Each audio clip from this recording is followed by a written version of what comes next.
Good evening, members. I always worry when I have a table full of paper, which I have tonight. No, we're going to have a long meeting. Good evening, everyone. I welcome everyone to the full council meeting, including members, officers and any members of the public who may be attending remotely. Please advise that the meeting is live streamed and recorded and that staff may use body-worn cameras within the building. Data collected during these recordings will be processed and retained in accordance with the Council's data retention policy. The recording of the meeting may be added to the Council website. The following staff are in attendance: the Chief Executive, the Monitoring Officer, the Section 151 Officer and Democratic and Electoral Services Manager. Agenda item 1. There is no scheduled test of the fire alarm. And if the alarm does sound, please leave the building quickly, using the doors signed as fire escapes, and assemble in the car park at the front of the building and await instructions. If there is anyone in attendance who might require assistance in evacuating the building, please let themselves be known. Thank you. Agenda item 2, apologies for absence. I invite the Chief Executive to give apologies, please. Thank you, Madam Mayor. We've received apologies from Councillor Roger Clark, Councillor Alex Eyre, Councillor Kieran Golding, Councillor Rich Lehman, Councillor Pete Neal, Councillor Ashley Shield and Councillor Mark Tucker. Are there any others, please? Thank you, members. Agenda item 3. Do members approve the minutes of the council meetings held on the 28th of January 2026, minute numbers 657 to 673, and the 18th of February 2026, minutes numbers 726 to 740 as correct records? All agreed? Thank you, members. I will sign those. Agenda item 4, declarations of interest, please. Are there any other interests to declare? Councillor Bonney. Yeah, I'd just like to yes. Forget which meeting I'm in. I'd just like to declare that I chair the Five Parishes group. Thank you, Councillor Bonney. Councillor Speed, please. Thank you, Madam Mayor. Yes, I'd like to mention that I'm involved in the Tenement High Stead Action Group, similar to Councillor Bonney. Thank you. Councillor Baldock. In which case I'd better declare that I am involved in CABE, which is Communities Against Bombing Expansion. Thank you, Councillor. Are there any more? Thank you, Councillors. I think they're all noted. Agenda item 5, the Mayor's announcements. Brace yourselves. So tonight, members, is my last full council before Mayor making. It's been a interesting time, I think, to say the least, I think we'll say. But I will get straight down to the engagement since the last full council. It doesn't seem that long since we had it, but we have. I have attended a Romanian community church service, several AGMs, Sittingbourne Carnival selection, the Ukrainian 4th birthday celebration, Taste of Ramadan, International Women's Day. I've been to Falston Manor. I've been to 3 balls, Bromley, Faversham and the Rotary Club of Minster's President's Ball. Don't have any for ages, and they're like buses. 3 come along at once. It was lovely. I've been to the extension at EKC that was opened. I've been interviewed by Radio Kent. Had meetings with Swell Pride and Next Youth. There are so many things that I've done. This Monday I did an engagement with the Mayor of Medway at Wisdom Hospice, where the Deputy Lord Lieutenant Jules Holland opened the therapy centre. And it was just a lovely occasion seeing what is being done by Wisdom Hospice. Upcoming events.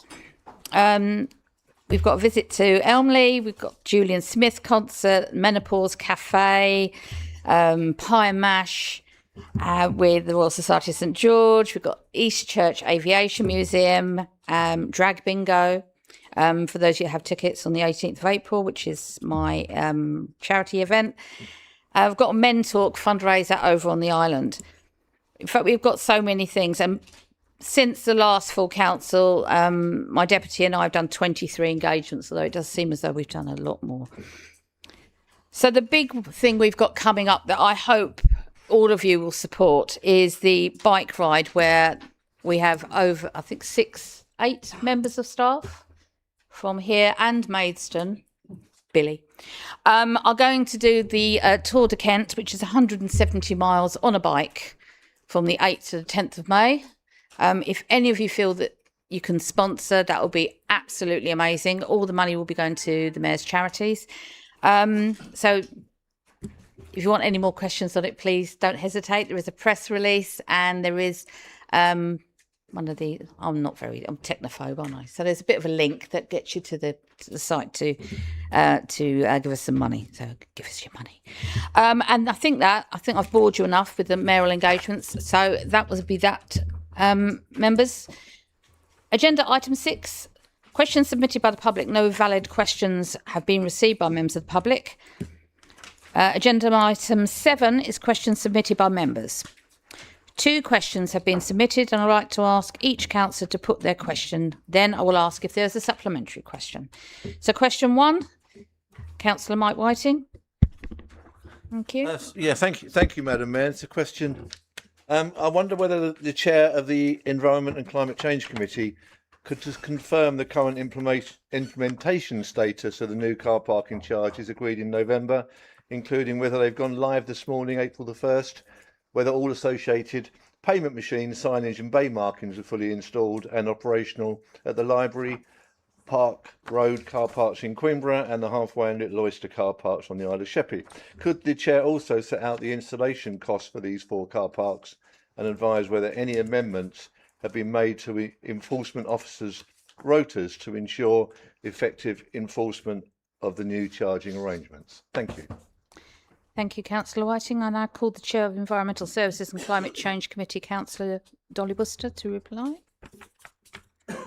Thank you, Madam Mayor, and thank you very much for your question, Councillor Whiting. The parking operations team have surveyed each of these 6 sites since the committee decision, including the car parks off the island as well, and are undertaking the final preparations for charges going live. At the time of drafting this response, the intention was to go live throughout the day on April the 1st, subject to any final equipment being delivered and installed on time. Total estimate costs for these 4 car parks will be £24,965. Each car park required different elements, which are summarised below.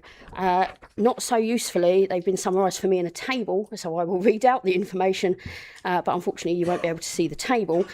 So Library car park in Queenborough, signage, mains parking machine installation, spare taken from another site, car park Park Road car park Queenborough, signage, new solar parking machine, deep clean cleansing contractor, relining of bays planned, halfway car park, signage, mains parking machine installation, spare taken from another site, surface patch repairs, relining of bays, which planned, Little Oyster, signage, refurbishment of solar parking machine, reviewing entrance road works. As members will be aware, and as stated in the January committee report, no additional enforcement hours have been added to the civil enforcement contract. This remains at 15,000 deployed hours, which will be spread across all of our on and off street locations. Rotas already change weekly depending on the time of year, and reacting to reported issues to amend inappropriate parking behaviour. Thank you. Thank you, the councillor. So I'm just going to see if we can do something. Thank you. Thank you, Councillor Bowen. Oh, that's possible. off.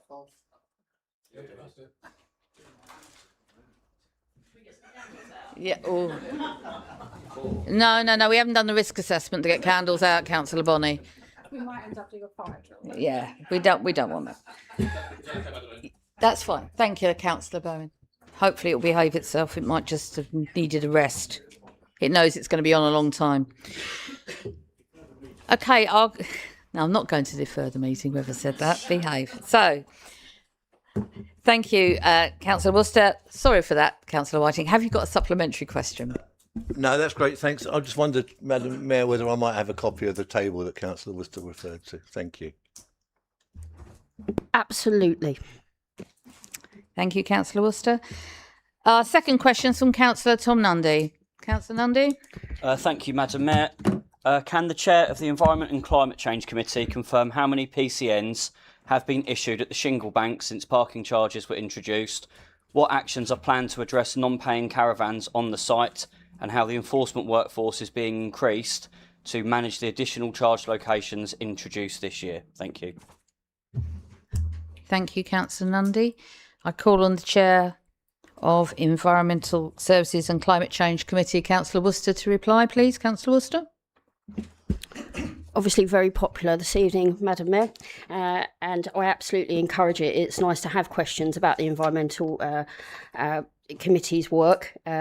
So the response to this question, a total of 32 parking charge notices have been issued at the Shingle Bank since the introduction of charges in July 2025, which has largely regulated activity and generated some income for the council from overnight fees.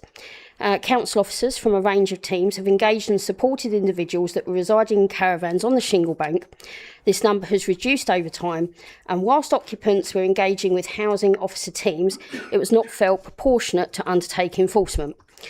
There are currently 2 caravans left in situ, one a very recent arrival. It would not be suitable to talk about in detail individual cases. However, we have taken enforcement action under Section 77 of the Criminal Justice and Public Order Act, ultimately a direction to leave on both. Should this not be adhered to, then a Section 78 will be issued, which requires removal of the vehicle unlawfully on the land. There is no current plans for additional enforcement resource for the new parking charges implemented this financial year. This remains at 15,000 deployed hours, which will be spread across all of our on and off street locations. Route has already been changed weekly, depending on the time of year and reacting to reported issues to amend inappropriate parking behaviour. Thank you. Thank you, Councillor Worcester. Councillor Nundy, do you have a supplementary question at all? Thank you, Madam Mayor, but no, thank you. Thank you, Councillor Nundy. Agenda item 8, motion on supported bus services. A motion on supported bus services has been received. An amendment to the motion was submitted, circulated to members and published on the council's website. However, following discussions with the member who proposed the amendment, who provided an update, the proposer and the seconder of the original motion have agreed to alter point 3 of the motion as tabled. This item has a time limit of 30 minutes. Councillor Dolly Worcester, you're up again. I invite you to propose the motion. You have 5 minutes to speak, please, Councillor. Thank you, Madam Mayor, and pleasantly for all members, this will not take 5 minutes.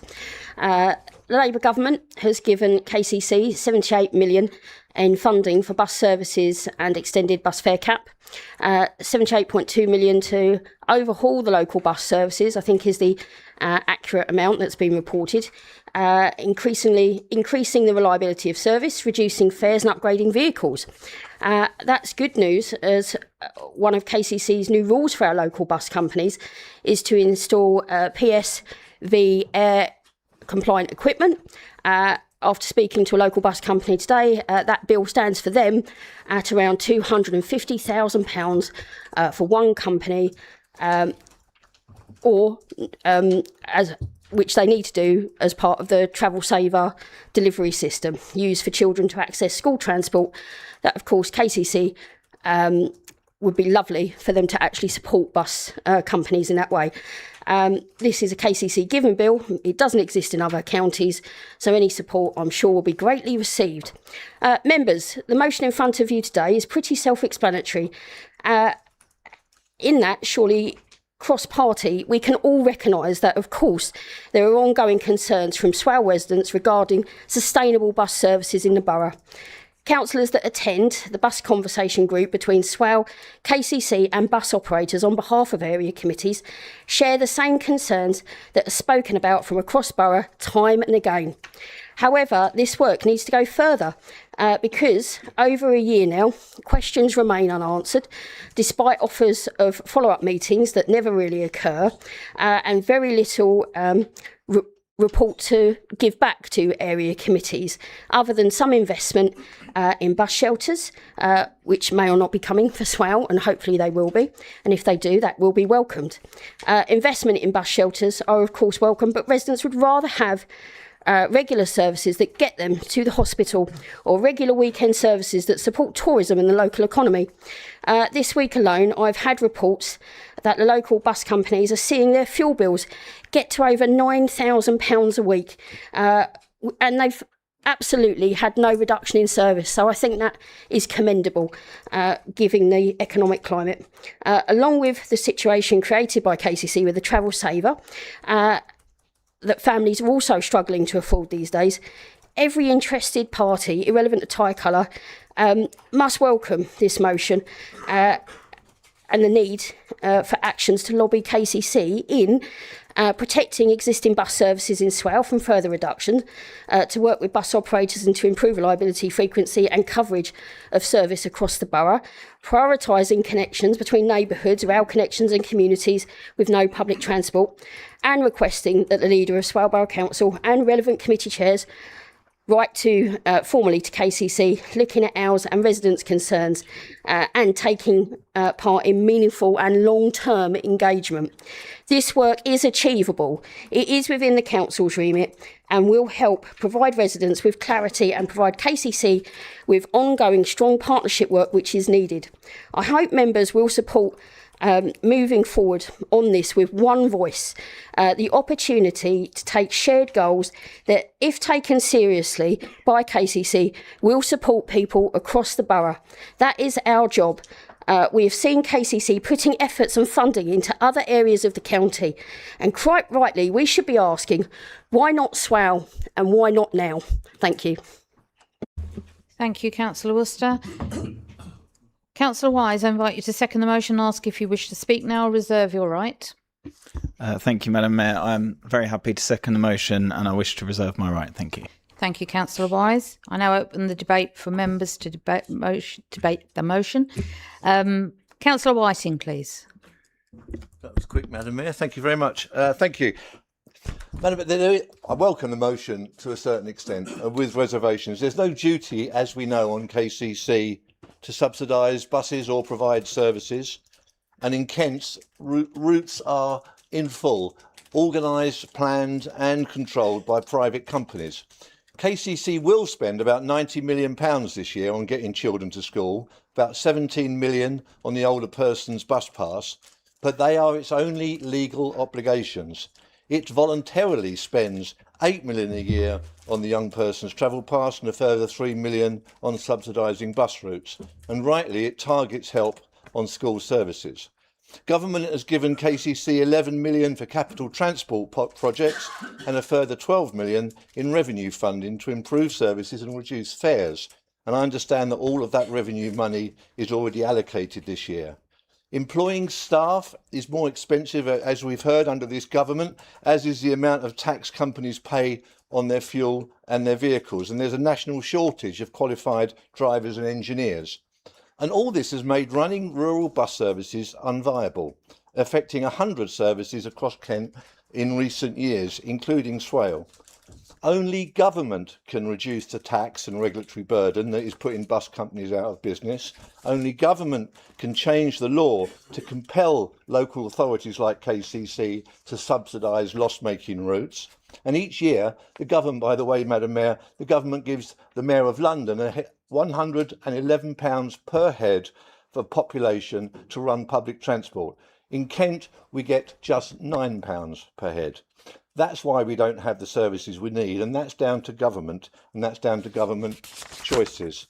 Last year, I persuaded KCC to use some of their funding to fund a summer bus service to Laysdown from Sheerness on the Isle of Sheppey to assist tourists, residents and young people wanting summer jobs. And yes, the timetable was written to connect with trains at Sheerness. It was well used, but it was only viable because of the money that the local authority in Kent were able to give us from the government spending. That money is no longer available. It didn't take council letters to council leaders, though. It just took a little bit of legwork from members. So we have, as we've heard, Madam Mayor, a seat on the Quality Bus Partnership with KCC and the bus companies and all of those, and that gives us direct access to lobby both and to lobby government. And perhaps our reps on the partnership, our own KCC members and our MP should be doing more using the connections they already have. I don't believe we need this motion, Madam Mayor. We already have the levers. We just need the relevant committee to start pulling them. Perhaps we should, as has been suggested, invite the relevant people at KCC and the relevant people in government to the next JTB and discuss it at the JTB. Thank you. Thank you, Councillor Whiting. Councillor Tony Winkless, please. Thank you, Madam Chair. I actually sit on the bus committee, and along with Councillor Worcester, and several times I brought up the fact that the bus services in Sittingbourne here, out to Milton Regis, Kemsley and other rural areas, cease here at 6 o'clock at night. We have a night economy, a small amount of night economy, to encourage people to spend money in this night economy. Obviously, I totally agree with the driving laws, which can be tightened up. People want to get in and enjoy themselves. So I am totally behind this motion. It's about time that the bus operators, at least as far as I'm concerned, gave Sunday services between 10 and 5 for shopping hours and extend to 10 o'clock in the evening. So I'm totally behind this motion. Thank you. Thank you, Councillor Winkless. Lovely to see you, Councillor Jays, but could I ask something in future? If someone's talking, can you wait until they've finished talking? Please, thank you. Councillor Carol Jackson, please. Thank you, Madam Mayor. My first comment is on reliability of buses. I myself was standing at a bus stop in Court Street, Faversham, for an 11:30 bus. There was about 15 other people in the queue. We waited for about half an hour past 11:30. Somebody had a nap and looked, it had just been cancelled. Now, one of the people waiting there had a hospital appointment at Kent and Canterbury. I saw that woman phoning around desperately to find a lift to get her to the hospital on time. And my second comment is about the bus service. An 80-year-old lives in Ospring Street. The bus goes from Lower Road 2 a day, and that means a 2-hour gap between them. She is a Buddhist and she has to go to Canterbury. Now, that lady is paying out of her pension money for a taxi to get back, and I think this is totally unfair. Thank you, Madam Mayor. Thank you, Councillor Jackson. Councillor Hannah Perkin, please. Thanks, Madam Mayor. So I agree a lot with a lot of what Councillor Whiting has said about government responsibility. But when we talk about buses, it's really easy to think of it as a service, but actually it's how a lot of people across Swale keep their lives moving. So it's how people get to work, it's how young people get to college, it's how someone gets a doctor's appointment, it's how other people get out of their houses just to see their friends and family. And the reality is, I'm sure everyone in this chamber is hearing much more about this as time goes on. Buses are simply not turning up, as Councillor Jackson has rightly pointed out. Services have been cut and routes that don't run when people actually need them, especially in the evenings, as Councillor Winkless has said, and in rural areas connecting villages and towns to each other. If you've got a car, you might just about manage, but if you don't, it becomes a real problem really quickly. And that's why this motion matters, because actually it's not felt equally. It's young people, older residents, people with long-term health conditions and disabled people who will feel this most. It's not just inconvenient, it actually is isolating for people. And we all know, we've passed a motion about how deadly loneliness can be. So now all we know that Kent County is responsible for some bus services, and yes, there's been government funding and a fare cap has helped, but being honest, cheap fares don't actually mean much if the bus doesn't turn up in the first place, or if it doesn't get to where you need to go. This motion isn't asking for anything unreasonable. It's asking us to stand up for our residents and say, let's protect the services we've got. Let's actually make them reliable, and let's improve coverage so people aren't cut off. And crucially, let's make the right connections. Make sure the right connections are there between our communities, to our train stations, and to those that currently have little or no public transport. If we really care about jobs, education, health, and tackling isolation, we have to care about bus services. And right now, our residents all deserve better. Thank you. Thank you, Councillor Perkin. Councillor Richard Palmer, please. Thank you, Madam Mayor. I think Councillor Whiting summed some of it up, and Councillor Perkin completed the rest of it in some respects. And she's quite right to point out it's not just the elderly who can't drive and need to get to hospitals, but it's the young people who perhaps can't get out for the social life, or even if they're lucky enough to get a job, sometimes there's no bus services to get them there if they don't drive. So I welcome this, and I think when the council works together and organisations work together, and it's great that pressure can be put on KCC if we can, and members at KCC have been putting pressure on.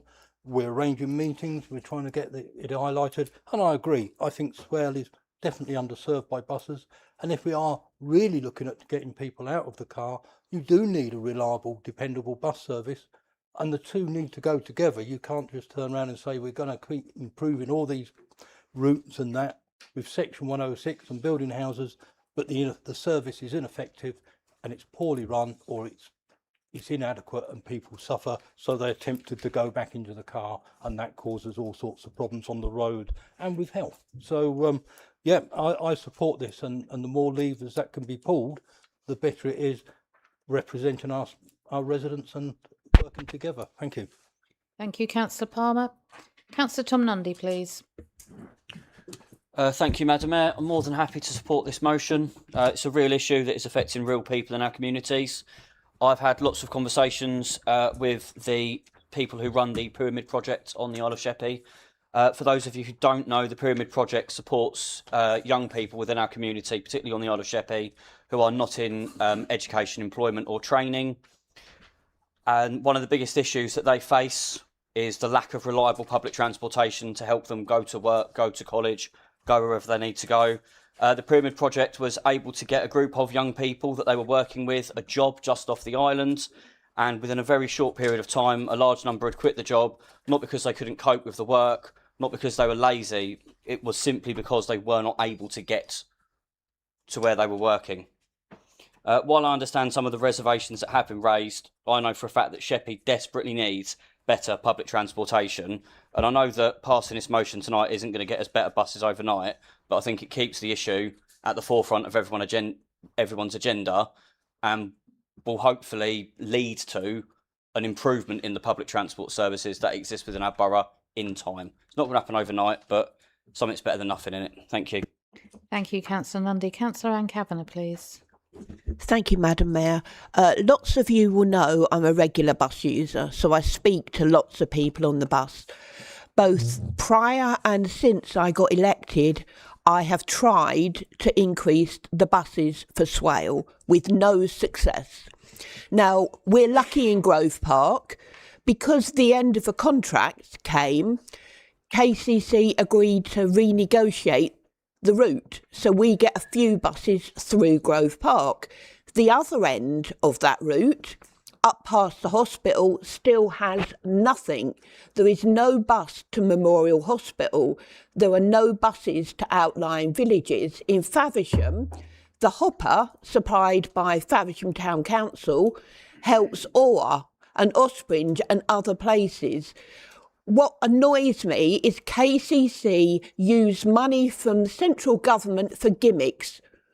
Free weekend travel. No good if there's no Sunday service.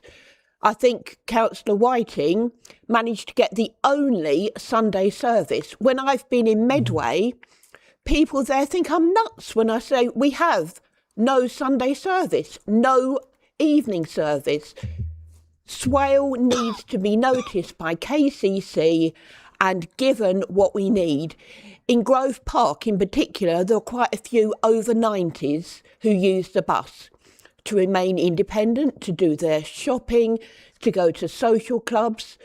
When that was removed, they were in danger of becoming dependent on people going in and helping them.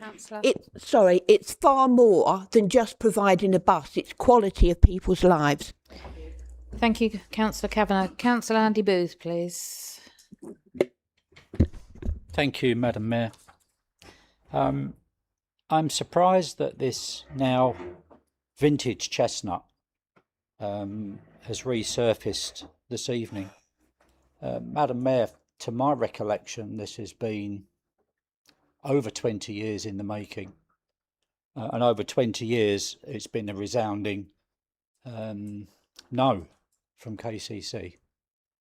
Let's not forget, KCC provide funding, limited funding, to a number of bus operators in Kent. So it's not just Swale, this is Kent. It's the bus operators that choose the routes and dictate the routes and the timing of those routes. They are commercial businesses that have to make a living and have to survive. It is their decision. And certainly with KCC's pressure, it may be limited on 1 or 2 routes, but it doesn't happen. The experience says it doesn't happen. So I don't know where this is going. I think lobbying is a letter, is a form of communication. Historically, it's brought virtually zero to this borough. I think we'd be better talking directly with the bus operators, to be fair, rather than through KCC. That would be my opinion on it. And let's see where that goes. But I wouldn't want to add to the waste paper baskets of County Hall. Thank you, Madam Mayor. Thank you, Councillor Booth. Councillor Simon Clark, please. Thank you, Madam Mayor. I don't know as much about bus services in recent years as many of my colleagues might, but I do remember this is an old chestnut, as Councillor Booth said. When I used to live in a village not many miles from here, we had one bus service a week. That was on a Saturday morning. It went to Sittingbourne and then it came back to Worms Hill. So this is an old chestnut, and because people weren't using the bus, sometimes it was a 53-seater bus. There were 2 people on it when it went down and no one coming back. So that's another reason why bus services might be cut. But I would like to point out more recently that in late 2022-23, it was the previous KCC administration that removed the subsidies from many of the bus routes, making them completely unviable. I will be supporting this motion. Thank you, Madam Mayor. Thank you, Councillor Clark. Councillor Lloyd Bowen, please. If you can see me all the way over there. Hello. Thank you, Madam Mayor. I'm tentatively supporting this motion because for many residents in Swale, the buses are not a convenience, they are a lifeline. And the fact that some people have to walk over a mile just to get to a bus stop to take them quickly to Sittingbourne or Maidstone is, for a country like ours, inexcusable. We all recognise that Kent County Council, as the Highway Authority, holds responsibility for supported bus services, and I do acknowledge the government funding that has been provided, along with the extended bus fare cap. These are important steps, but funding those alone does not guarantee a service that works for the people who depend on it. It requires the will of the bus operators. Across Swale, we continue to hear the same concerns. Buses do not turn up, services are too infrequent to rely on, and routes simply do not connect the places people need to go, especially in rural communities and outside peak hours. An impact of that is really real. It's the young person who cannot get to college, has been said. The older resident who misses a medical appointment, has been said. The worker who risks their job because the bus is unreliable, has been said. And the family who feel increasingly isolated because they have no other way to travel. Poor bus provision does not affect everyone equally. It hits hardest to those without alternatives, young people, older residents, disabled people, and those without access to a car. If we're serious about fairness and opportunity, then we must be serious about public transport. Reliable and affordable bus services are fundamental to Swale's economic, social and environmental well-being. They connect people to jobs, education, to healthcare and each other. They also play a crucial role in reducing congestion and cutting carbon emissions when we haven't got roadworks. This motion is not asking for the impossible, it's asking for the necessary. Kent County Council should protect existing services from further cuts, but more so work proactively with operators to improve reliability, frequency and coverage. We are asking for better connections between neighbourhoods to rail services and for those communities currently left behind. Having said that, and I'll close on this doesn't just rest with KCC. It never has. It rests with the government, with KCC, the operators who cannot run these at a loss, and people. If there are bus services, people need to use them.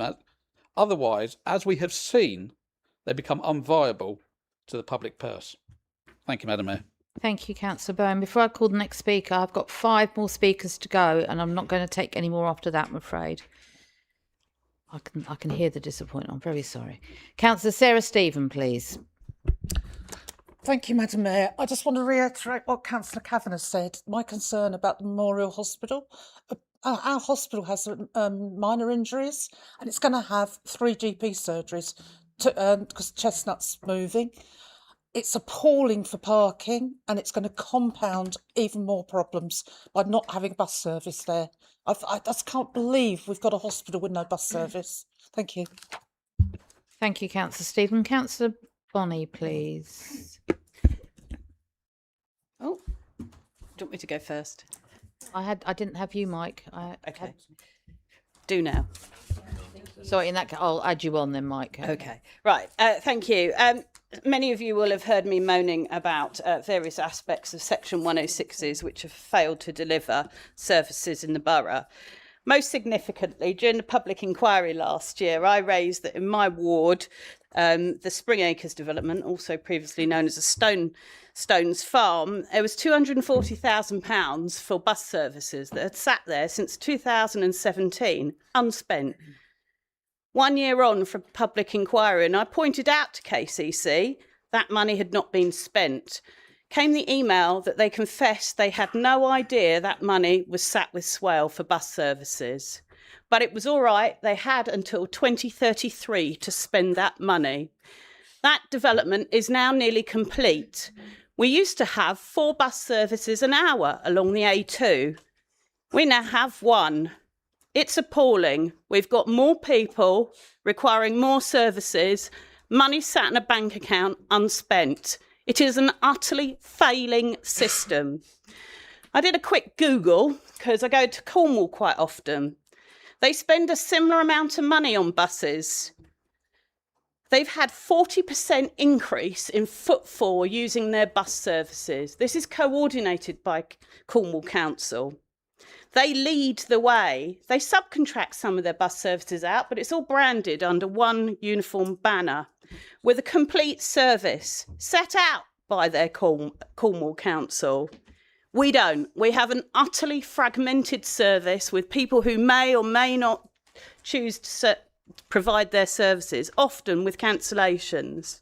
What this shows is we're getting exceedingly poor value for money under the current system. It must change. We cannot continue. I no longer have a single bus service in my villages, apart from along the A2 in Bapchild. You cannot leave communities. I have had dozens of elderly residents say to me, I feel isolated. It's costing me a fortune in taxes, and I actually don't want to live here anymore because I feel isolated. Thank you, Madam Mayor. I will be supporting this. Thank you, Councillor Bonny. Can I just make the point, please, ladies and gentlemen? Please indicate very clearly that you wish to speak. We've got a heavy night ahead of us, and if I don't see your hand, you're not going to get called. Thank you. So, Councillor Ben J. Martins next, please. Thank you, Madam Mayor. It sounds pretty much like the room is in broad agreement with supporting this. I will say that it's probably been, I wouldn't call it a chestnut, I'd say at this point it's a pickled walnut, frankly, because it's been going a darn sight longer than 20 years. By my reckoning, it goes back to the 80s and even further back to the 60s. This is a first step. We shouldn't just be talking about bus services, we should be talking about integrated mass transit systems, where buses and trains and trams and the like actually come together to form a coherent pattern, a coherent network. That's what we really need. Perhaps when we're lobbying, one of those bits of lobbying we might do, as Councillor Bonny rightly mentioned, the great work that's done down in Cornwall, perhaps a peer review. It's all well and good saying KCC don't have to. They do work with the Traffic Commissioner. They do advise the Traffic Commissioner on which routes to approve or which route changes to approve, which timetable changes to approve. Knowing what we have to go through with the hopper every time we have a look at, if we tweak this, does it make it a more efficient service because that's what people have asked for? It takes months because you've got to get that permission from the Traffic Commissioner via KCC's advice to the Traffic Commissioner. So, there is a part for them to play. This is a good step in the right direction. I applaud the members for bringing it forward. And hopefully it is a step towards getting a better public transport. And that's the key word, public transport. In an ideal world, it would not be private companies that we were relying on for this. It would be the public sector. But this is the situation we are in. Thank you, Councillor. Councillor Peter MacDonald, please. Thank you, Madam Mayor. Years ago, I actually worked for the bus company on shifts and schedules. Clearly, I used to look at the buses around and think, well, there's hardly anybody on it, so it has to be economic, whoever operates it, quite frankly. Even if it's a nationalised company that's operating, you have to have enough people to make it viable. There is one thing that, and I don't blame the current government, it's something that they perhaps ought to think of, which would reduce the operating costs quite a lot, would be if the buses were allowed to use very strictly regulated but tax-free fuel, which is the old red diesel, if you know, because the taxation on diesel fuel is enormous and it's getting worse, quite frankly. So it is a government decision that they've got to think of. But as far as services are concerned, I think perhaps each members need to think about their area and perhaps come up with an idea of what the best, most economic route would be. Because even with small minibuses or something, you still need to make it economic, whoever's running it, whether it's a nationalised company or a private company. So, but it is the huge costs, frankly, of a licensed driver and the fuel costs. So I used to operate a huge number of coaches, but that was many, many years ago for the company. They weren't my personal one, but it was Maidstone and District, which was a very large company, part of British Electric Traction. Anyway, thank you. Thank you very much, Madam Mayor. Thank you, Councillor. Councillor Mistrup, please. Thank you, Madam Mayor. Now, this is such a shame because it's so many years of decline that's behind all this, because this is all killing the area, and it's not our fault, and it's not KCC's fault, and it's certainly not the operator's fault, because everyone is struggling and everything is struggling. We need to remind ourselves that we are one of the richest nations in the world, and central government is behind where all the investment starts from, right? And so basically, central government needs to properly invest the money into us, into the local people, rather than giving it away everywhere else. But I do support this motion, and I really hope that something can be done if it's passed. Thank you, Councillor. Councillor Baldock, please, last speaker. Thank you, Madam Mayor. I'd just like to thank all our immigrant bus drivers who do a sterling job and aren't a pressure on our society. I think there is a mistake in this. We've heard loads of examples of how the bus service is failing, and we talk about public transport. But what I think we're missing here is all the people have mentioned the health impacts. Why do we just go to the people in charge of transport? Funding for public health is always available, and it gets spent on piffle, like KCC for years telling us to eat our 5 a day. I don't know how many people across Kent tune into KCC's, I don't know if that's the right word, go to their website and oh yeah, 5 a day, never thought of that.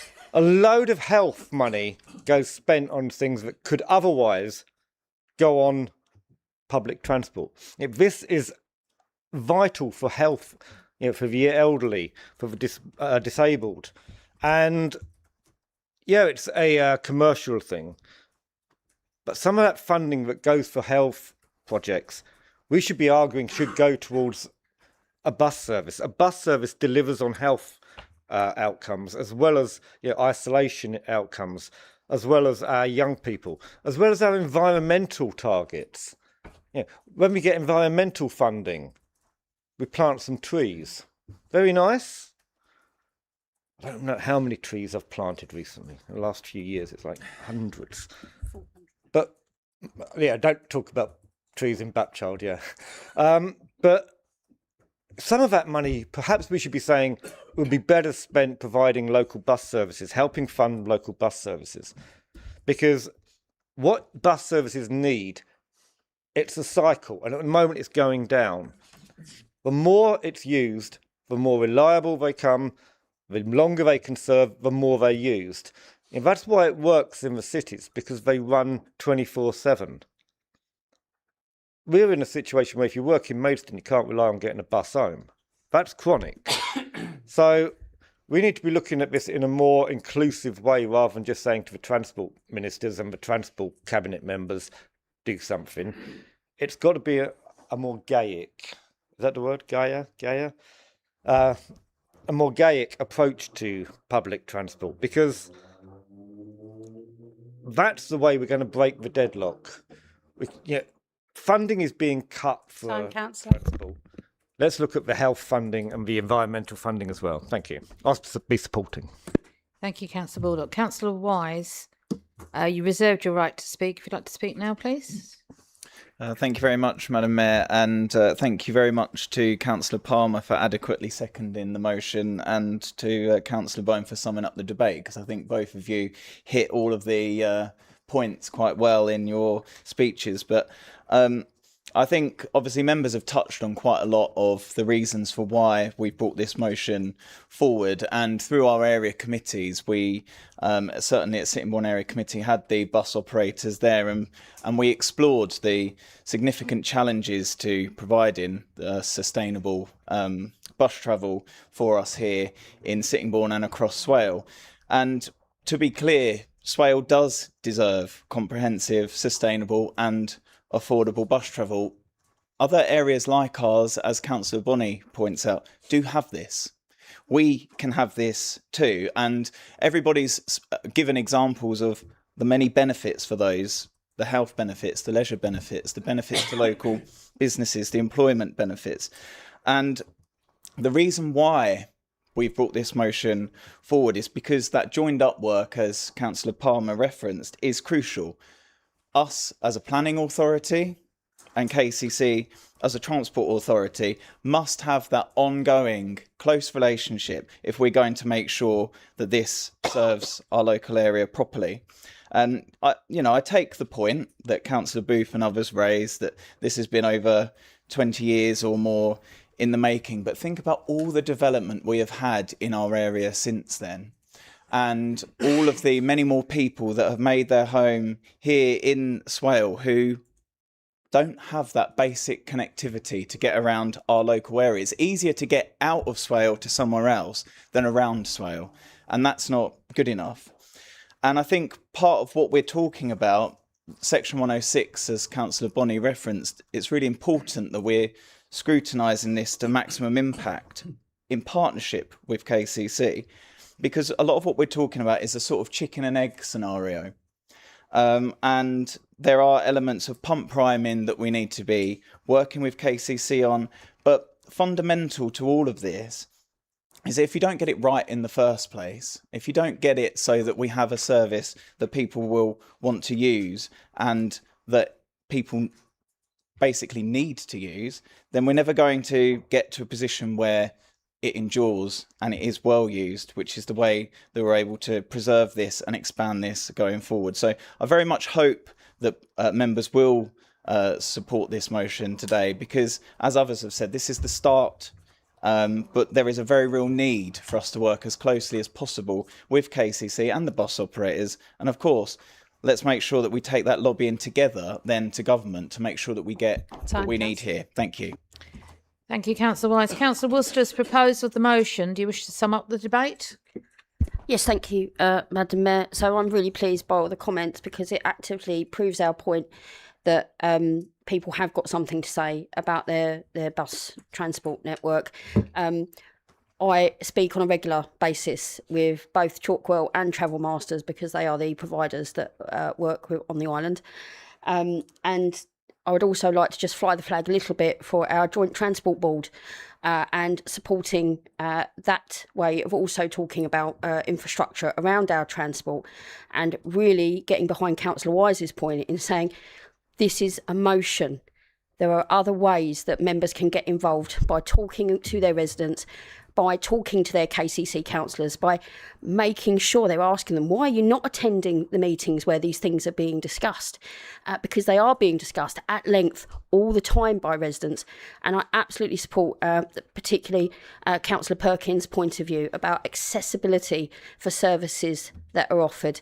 All very important points. So again, I urge members to support this motion because we can light a fire. We can start this conversation and we can support our climate work via a sustainable bus network. Thank you.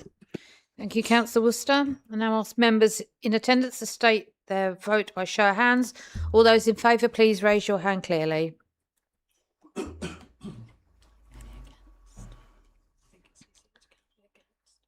Any against? Any abstentions? Motion is carried. Thank you. I think it was unanimous. Thank you, members. Agenda item 9, a motion on on water supply provision. Should have eaten before I came out. Has been received. This item has a time limit of 30 minutes. Councillor Lloyd-Bowen, I invite you to propose the motion. You have 5 minutes to speak. Thank you, Madam Mayor. Something basic, as essential, and as non-negotiable as water can no longer be taken for granted in Swale, or indeed across Kent.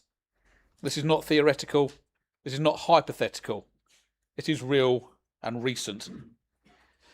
In just the past few months, tens of thousands of homes across Kent have been left without water, some for days, others for weeks. In late 2025, over 24,000 households in Tunbridge Wells lost supply entirely, with residents unable to drink, wash or even safely use tap water. Schools and businesses were forced to close, and vulnerable residents were left relying on bottled water. And it didn't stop there. In January this year, further failures left up to 30,000 homes without water again. Even weeks later, thousands of households were still experiencing disruption caused by burst mains, plant failures and power outages, including our own residents in parts of Swale. Let's be clear, these are not isolated incidents. They are part of a pattern. Regulators have already concluded that some of these failures were not only foreseeable, but preventable. And Ofwat is now proposing a huge fine in the millions, citing poor maintenance, weak planning, and a slow, disorganised response affecting hundreds of thousands of customers. So when we say in this motion that there are systematic shortcomings, we are not speculating. We are reflecting the evidence. And behind every statistic is a resident. A family unable to bathe their children, a care setting struggling to maintain basic hygiene, a school deciding whether it's even safe to open its doors, families having to rely on bottled water. This is why it matters. Reliable access to clean water is not a luxury, it is a fundamental public service, and when it fails repeatedly, it is unacceptable. Swale must speak clearly and act decisively. We formally state our dissatisfaction with the performance of South East Water and Southern Water, because apologies after the fact are not enough. Our residents deserve accountability, transparency, and above all, confidence that this will not keep happening. We want answers. What went wrong? Why were the contingency plans insufficient? And what exactly will be done by when to ensure resilience? We will request senior execs to appear before us publicly to account for these failures and to explain how they intend to supply not only today's residents, but the thousands of new homes planned for Swale by 2042. Because growth without infrastructure is not growth. It is failure deferred. And we will escalate this matter to regulators, Ofwat, the Environment Agency and the Drinking Water Inspectorate, because where standards are not met, there must be consequences. Members, public trust is not eroded overnight. It is eroded by repeated failure, by preventable incidents and by a lack of accountability. The motion is about drawing a line. It's about saying that the residents of Swale, enough is enough. And it is about ensuring that something as fundamental as turning on the tap and expecting clean, reliable water is no longer a matter of uncertainty. I urge all members to support this motion. Thank you, Madam Mayor. Thank you, Councillor Bowen. Councillor Speed. I invite you to second the motion and ask if you wish to speak now. Reserve your right. Thank you, Madam Mayor. I second the motion and will reserve my right. Thank you. I now open the debate up for members to debate the motion. Councillor Clark, I saw your hand first. Thank you, Madam Mayor. This is an important issue for everyone. This isn't a recent thing. I mean, the outages are getting worse, as Councillor Bowen says, and we all see the news every night where, you know, things have gone wrong. But this goes back to the 1970s when a previous government actually privatised all the water companies. And it's gone on for years now that these privatised companies have prioritised their shareholders above actually putting in the money that they get through increasing bills year on year on year into infrastructure. I can recall when there was a vast planning thing for putting, you know, for making more reservoirs, which over the years the water companies have reneged on.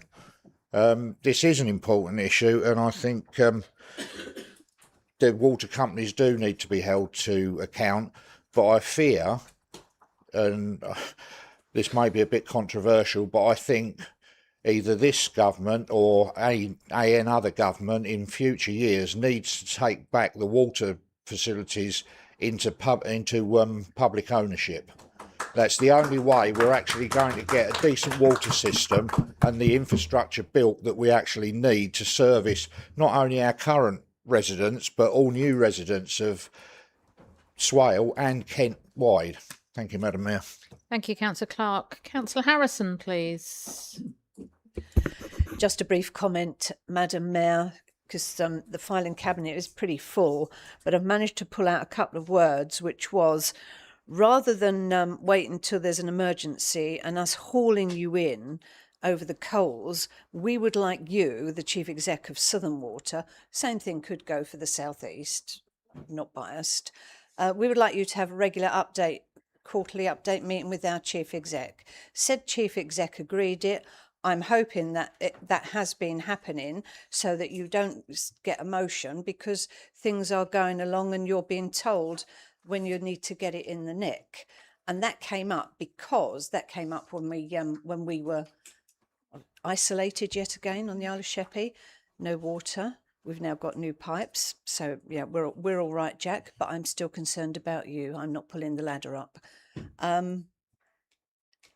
And there always used to be a regular meeting with officers and the senior water people. There used to be regular liaison meetings with all these people that affect me and mine. But for some reason, you know, somebody leaves and it never gets going again. So I'm not not going to put the Chief Exec on the spot, but I would like her to, if these have not been occurring, to actually get on and say, your Chief Exec agreed.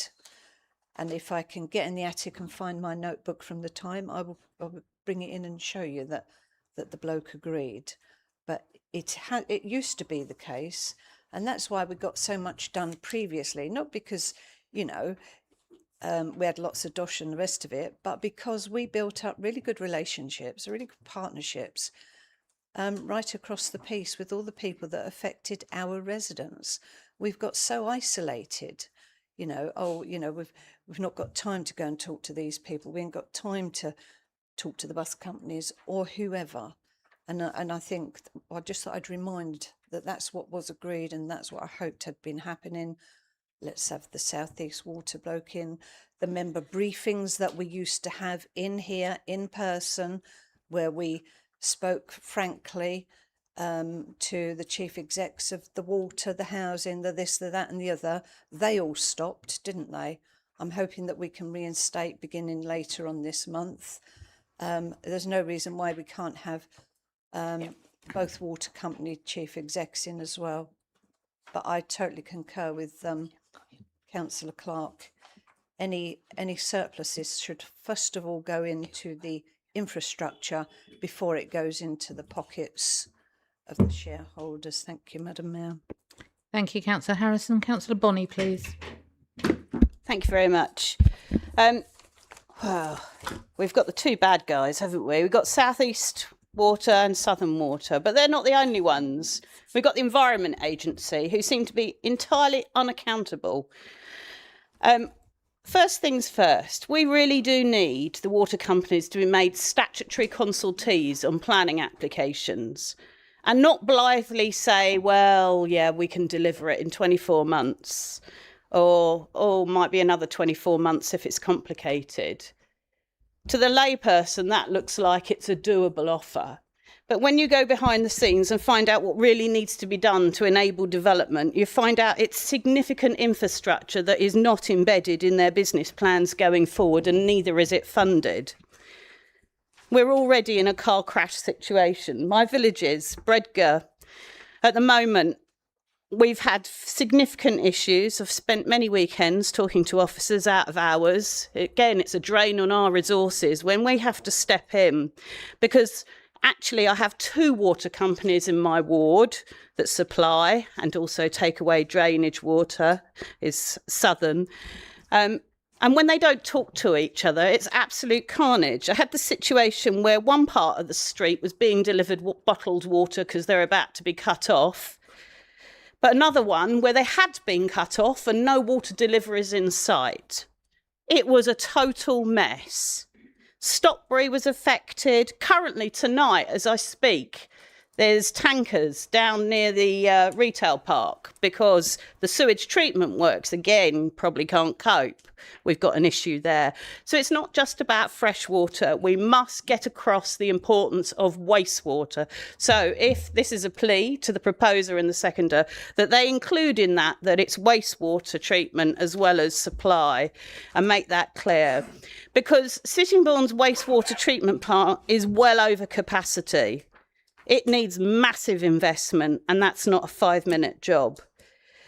As I speak, currently, Worms Hill, the water reservoir up there, doesn't have enough pressure. So we've got tankers going in to top it up, to keep the houses in the neighbouring villages topped up with water. I'll let one of the other members talk about other areas of Sittingbourne. But as we speak, it's a continuing crisis. I am absolutely appalled at the record keeping of the water companies, and I think hats off to the people who made the docudrama. And if you haven't watched it, you should. Dirty Business. I looked tonight at my app, which talks about, if you look on the Surfers Against Sewage app, it tells you about the outflows and how many in each area. We're told we've got blue flags. I am no longer happy to go along with that awarding scheme with the number of reports of outflows. And I would like this council to consider that position. Thank you, Councillor Bonney. Councillor Wise, please. Thank you very much, Madam Mayor, and thank you to Councillor Bowen and Councillor Speed for bringing this forward, because quite clearly we have water companies operating in our area that we have no choice over, who are getting away with, frankly, whatever they like. And that is despite new guidelines, new rules, new legislation that this government has brought in. Some of it way overdue legislation. The fact that you had bosses at these water companies able to claim bonuses whilst dumping raw sewage off our coasts or into our waterways was absolutely outrageous. It shouldn't have taken this long, decades, for that legislation to change. And who's picking up the for their failure. Talk about here the account publicly for recent service failures and water bill increases. In Southern, last year, 47% hike. South East, 10%. And then they both go to the regulator this year saying, oh, we actually need a little bit more than what you've allowed us to put people's bills up by this year to clear up the mess that they made. Meanwhile, creaming money out the system to pay their shareholders, as Councillor Clark said, and to award themselves generous bonuses. And even on those bonuses, they're starting to find new ways around that with retention allowances and other such dodgy payments. And accountability is key on this. And this is why I really support this motion coming forward, because an ordinary person trying to get answers out of their water company, they don't get them. And something needs to happen here so that these companies are accountable. My brother lives on the Great Eastall estate, and their water pressure was massively slashed overnight with no explanation. Eventually, after some residents kept persisting with their complaints, after several weeks, it was because it became clear that Southern was diverting supplies to prop up South East. And that's not good enough. If they could not come clean about the service provision they're giving our residents, then they need to come clean to us. And they need to explain to us how they plan to deal with future water provision in this area, especially as we experience longer, hotter summers, how we're supposed to keep up with not only supply to households, but also our agricultural needs. So I am very much in support of this motion. Thank you. Thank you, Councillor Wise. Councillor Worcester, please. Thank you, Madam Mayor. I would like to propose a small amendment to the motion, because I particularly think it was excellent that the motion came forward. When I was reading it and going through it, I think there is scope to increase our effectiveness on this motion by simply including on item number 4, second bullet point, consideration of enforcement action where standards have not been met, including issues around water quality. I think that will allow us to hold those individual agencies to account a lot stronger, because I too share Councillor Bonney's interest in making sure that when we're passing motions, we're including water as part of not just development or home water, but also bodies of water that are affected by the water that coming out of our system as well. And I think I speak for hundreds of residents on Sheppey to say that we've all seen a decrease in our potential water quality. We're all concerned about the surface against sewage data that's coming out, and I think we could use this motion to really apply some good pressure if we add that amendment. Thank you, Madam Mayor. So, Councillor Worcester, have you got a seconder for that amendment? I'm hoping I've got a seconder. Thank you. Lovely. I've got a seconder. We're happy to accept that amendment. Okay. Thank you. And just to be clear, that I very much appreciate the proposers of this motion coming forward, and thank you very much for accepting that. Thank you. Thank you. So thank you for that. Councillor MacDonald, please. Madam Chairman, my father was a geologist and a geographer, so we got taught an awful lot about the water. Sorry, Councillor MacDonald, have you got your mic on? Yeah, sorry. Could you get a bit closer? Lovely, thank you. I pointed at me. Yeah, okay. Yeah, Dad was a geologist and a geographer, so yeah. Anyway, he wanted the water company at the time to sink the shafts at Sheppey, where they were only using a very shallow water down to the green sand. And they didn't want to do that. They wanted to make this great pipeline that goes through to Belmont at Faversham. Well, that's what actually happened. It's an actual fact that we've got to be very careful about all this development, because the water table under the chalk is actually going down permanently. And, that's going to be quite serious. So the more you put on, the more you draw off, the lower that will be permanently down. So we've got a very serious problem coming up. With regard to sewage, last year I caught Southern Water said, they were sorry, but they tipped some sewage into the Swale. It hadn't rained for months on Sheppey because it is supposed to be the lowest rainfall, although this year it's a bit different. So the surface water wasn't the problem. So it was just an excuse, frankly, for tipping it out. And I think Ofwat, who are the, I suppose they're a Quengo, I don't know, I don't think they're a government department, but they need to really shaken up, quite frankly, and that's probably the way forward, because tipping sewage out, I know the Sittingbourne one into Milton Creek is well overloaded because of the number of properties. You know, it's obvious. It doesn't take a brain surgeon or even an idiot like me. So thank you very much, Madam Chairman. Thank you, Councillor MacDonald. Councillor Carnell, please. Thank you very much, Madam Mayor. I worked in the water industry for 42 years. When we were privatised, within 5 years, we could see there was nothing being spent on the infrastructure. But all these bosses were getting loads of money. They've been talking for years about building a new reservoir in Kent. That's what is needed, but to fill the reservoir up, you've got to have water in the first place. With climate change and everything, the rainfall will reduce, and why we keep building more and more houses, we've got to get water from somewhere. And when they say, they've done a study, we can support it, they haven't done a study, they're just hoping. And I'm thankful, thank you, Councillor Bowen and Speed, for bringing this to the Council's attention in this motion. I thoroughly support it. The best thing could happen is for the water industry go back into private hands and start having the money from that, instead of going to these high execs, go to getting these plants working properly. I mean, the sewage down at Kemsley there, I mean, that is so overloaded now, and it's going to break down.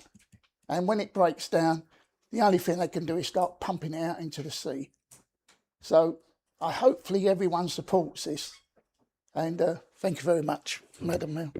Thank you, Councillor Carnell. Councillor Whiting, please.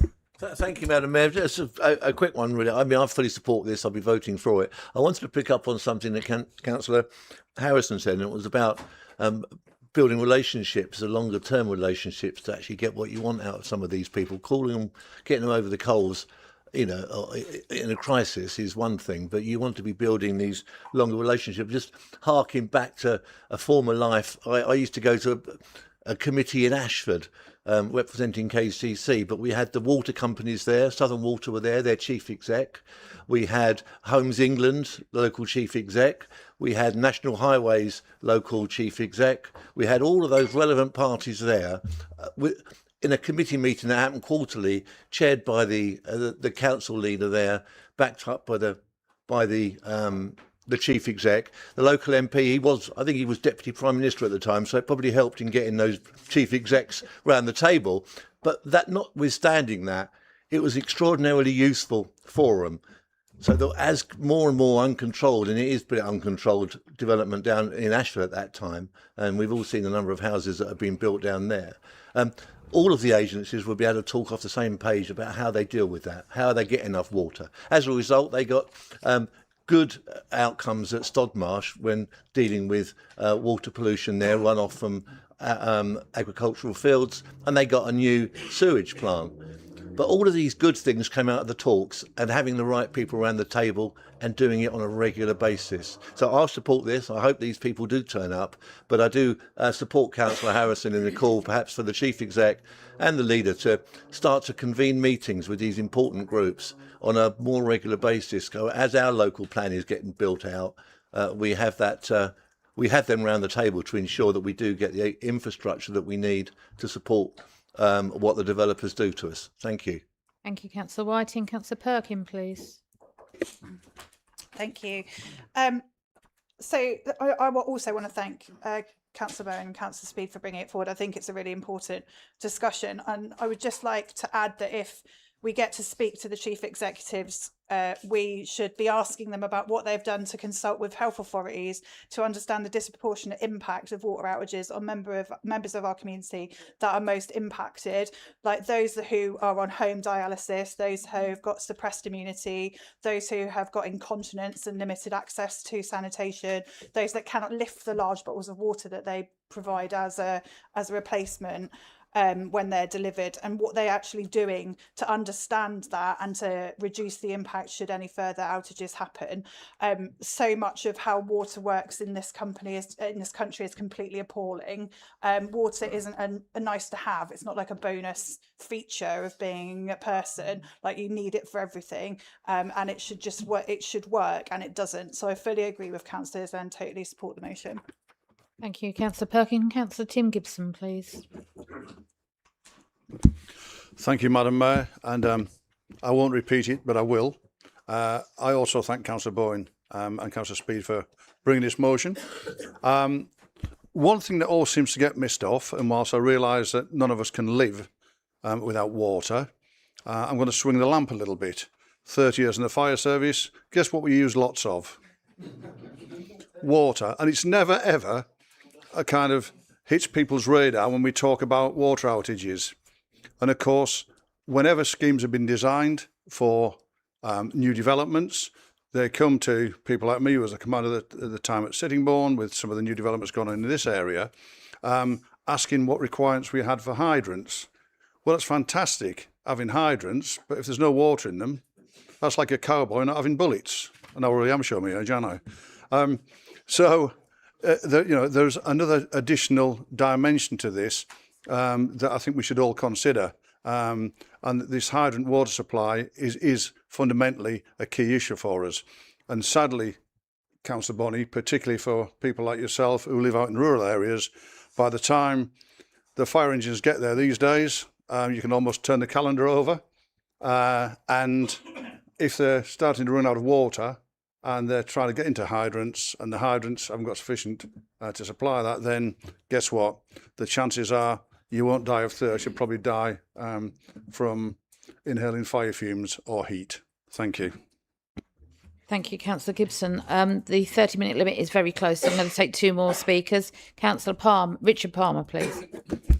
I'll be very brief. I agree with Councillor Clark. Things should be privatised. Perhaps we should write to the local planning authority.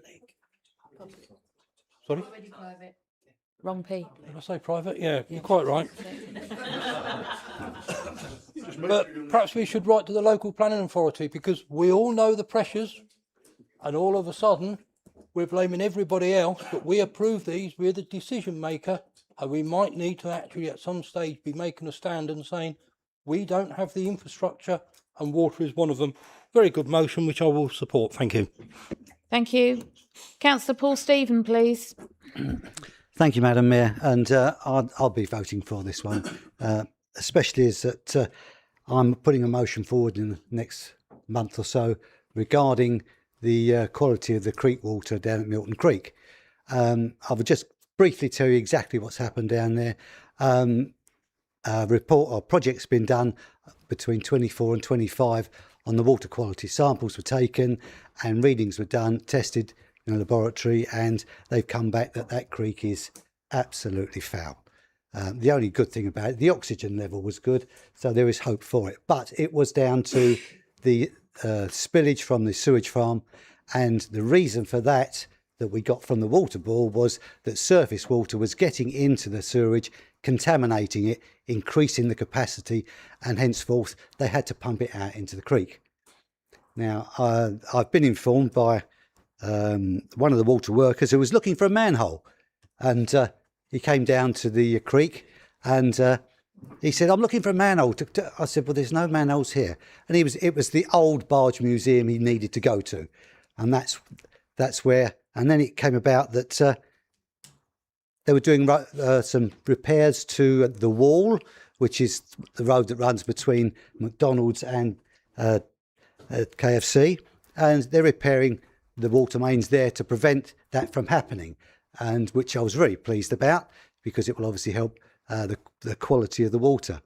But I will be putting a motion forward next month, and I will explain in detail exactly what's happened and what we're asking the council to support us with. But I fully agree with this one. The quality of the water and the lack of it should be back down to run by the government.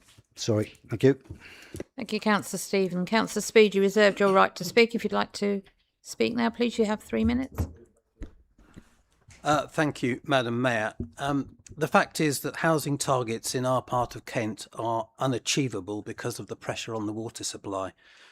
The water companies themselves are starting to acknowledge that all these additional properties could increase water demand beyond what is planned in their water resources management plans. We need reassurance as to whether sufficient water supply can be provided for the level of house building that we're being required to deliver by central government. South East Water has recently been fined £22 million for water outages across the county between 2020 and 2023. Last July, South East Water left residents in Dargate without water for 8 days. In January, thousands of homes were left without water right across the Faversham and Mid-Kent constituency, including villages around Sittingbourne like Bredgar and Milstead. South East Water have now said they can't supply enough water for the number of houses planned in the Canterbury and Whitstable areas. They further admit they have capacity to supply water to only 1/3 of all the new homes planned in Tunbridge. What exactly is the position for Swale? What are the implications for our emerging local plan? We need answers. South East England is already classified as a region under serious water stress. The Highstead Park development, if approved, would require over 3 million litres of additional water per day. That's the equivalent of 1.2 Olympic-sized swimming pools. One of our planning officers recently told me that Southern Water treated him like a member of the public when he was making important inquiries about their ability to cope with the new development, even at one stage suggesting he submit an FOI request. This level of communication with the council is simply not good enough. I take on board Councillor Bonney's point, and I would like to propose a small amendment to the resolution under point 1, which is supported by Councillor Bowen, which is to formally state our dissatisfaction with the performance of South East Water and Southern Water in relation to water supply provision and wastewater treatment within Swale Borough. Public confidence in the water utilities, South East Water in particular, is at an all-time low, and we need to hold their top executives to account. I therefore hope members will support this motion. Thank you, Madam Mayor. Thank you, Councillor Speed. So, as you're the seconder to the motion, I presume you're agreeing, are you, Councillor Bowen, to the amendment? I agree. Yep, go on. Okay, Councillor Bowen, as proposed with the motion, do you wish to sum up the debate? Thank you, Madam Mayor, and thank you, everyone, for so many thanks. Except Councillor Stephen, you didn't thank us. I'm disappointed. And what a pleasant change tonight to actually have two motions conducted with full respect and dignity in terms of the discussion. Long may that continue. Councillor Harrison, I do agree with you that there are times where, or if there are these meetings, but there are also times such as like this where you need a public voice, and the public voice needs to say it's not good enough, and you have to stand up and be accounted. So yes, with the chief exec and others have those meetings, but actually this is beyond that, I think. Councillor Bonney, as you'll be aware also, we have within Tenham, has been mentioned, Frognall Place, a planning application, 200 houses. Southern Water or South East Water said they can only do 50 if memory serves because they haven't got the infrastructure. They've got no plan to actually put it in either. So we're sitting in complete and utter limbo all the time. These fields are sitting there and having moved out football teams and a club and a walking area for people to use. It's sitting there dormant. It's despicable. The environment too. I saw something. I didn't bet you maybe in April Fools, but I don't know that there could be this summer. We might actually hit 100 degrees. That is going to be a real issue. Climate change deniers wake up. Perhaps they will when they actually realise actually the taps are running dry. The Councillor Perkin Health Service and the examples which people have given are plenty this evening. Absolutely can't disagree with any of them. You are all correct. And Councillor John Wayne, sorry, Tim, and the fire service, you are spot on that. Councillor Stevens, I can't wait for next month, and with respect, can't see how you're going to be up the creek about the creek. And my final one, and I say this tongue-in-cheek and with total respect, Councillor MacDonald, if there's ever a motion that relates to the Battle of Hastings, I can't wait to hear which member of your family was there to build it. Thank you, Madam Mayor. Please vote for this motion. Thank you, Councillor Bowen.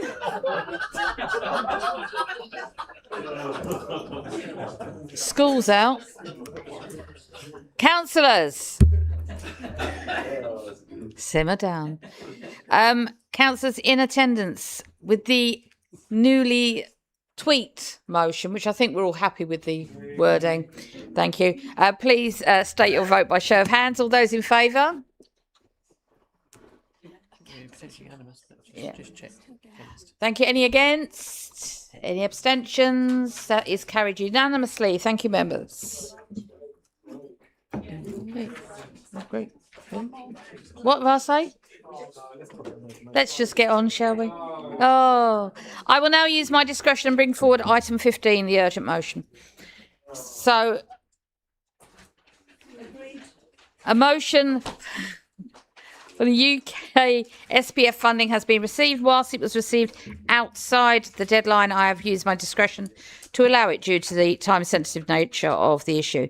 This item has a time limit of 30 minutes. Councillor Hannah Perkin, I invite you to propose the motion. You have 5 minutes to speak. Thank you, Madam Mayor, and thank you for allowing this motion at short notice. This has been extensively debated at HHNC, so I'm hoping we don't have to talk about it much again this evening. So the motion is the Council asks the leader to write to the Secretary of State for Housing, Communities and Local Government to express its deep concern at the lack of replacement revenue funding for 26-27 onwards after cessation of the UK SPF fund and the impact that could have on Swale. The wording to be delegated to the Head of Service, Charlotte Hudson, in collaboration with the Chair of the Housing, Health and Community Committee.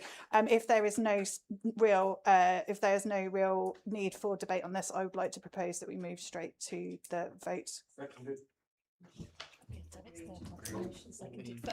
Got to have the motion seconded first, though. I know we're eager. Councillor Wise, I invite you to second the motion and ask if you wish to speak now or reserve your right.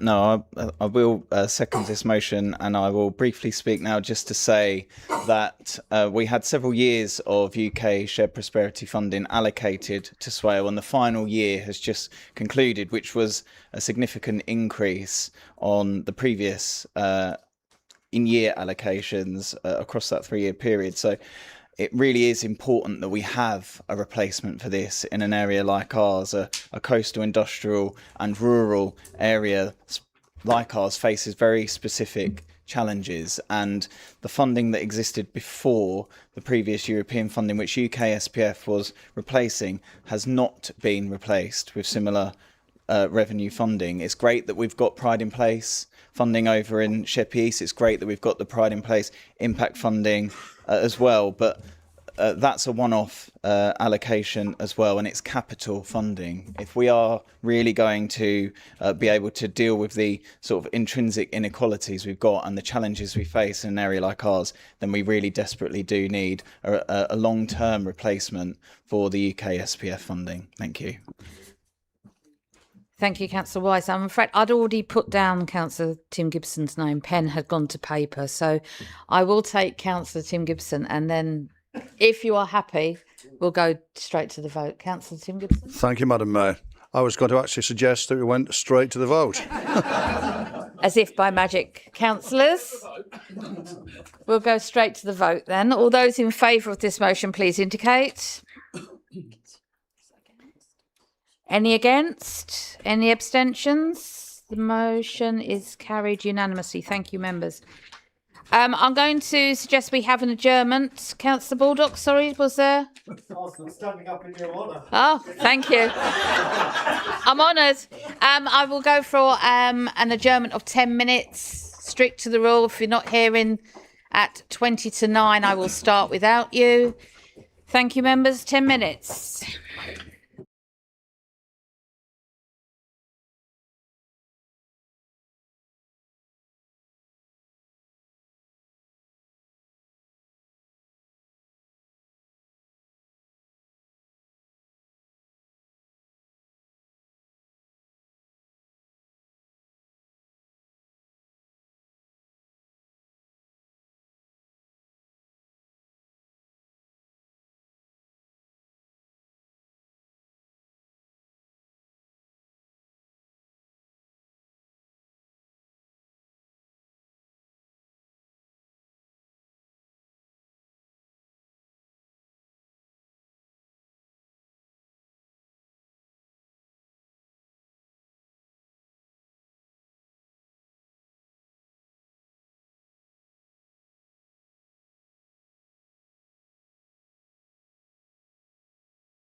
Thank you, members, for getting back so promptly. Most appreciated.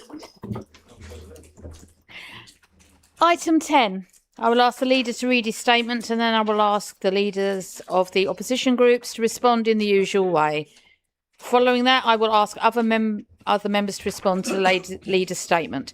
Members invited to speak will have 3 minutes. This item has an overall time limit of 30 minutes. To ensure broad fairness, I will try to invite responses from members of the administration and opposition groups, although we haven't got an administration, but hey, in roughly equal numbers. I can say that it's my last meeting. I don't care. It will mean that I will deviate from the order. I won't. In which members have indicated a wish to speak. Can I please remind all members that responses must be to the issues raised in the leader's statement. I invite Councillor Tim Gibson to give a verbal statement. Thank you. Thank you, Madam Mayor.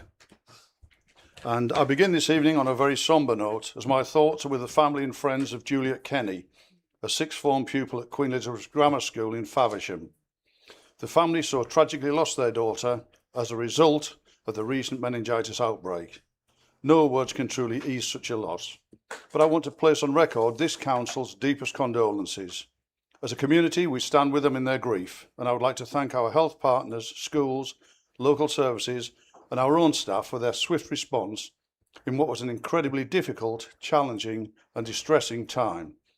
As a council, we continue to support all efforts to safeguard public health and provide reassurance to our residents.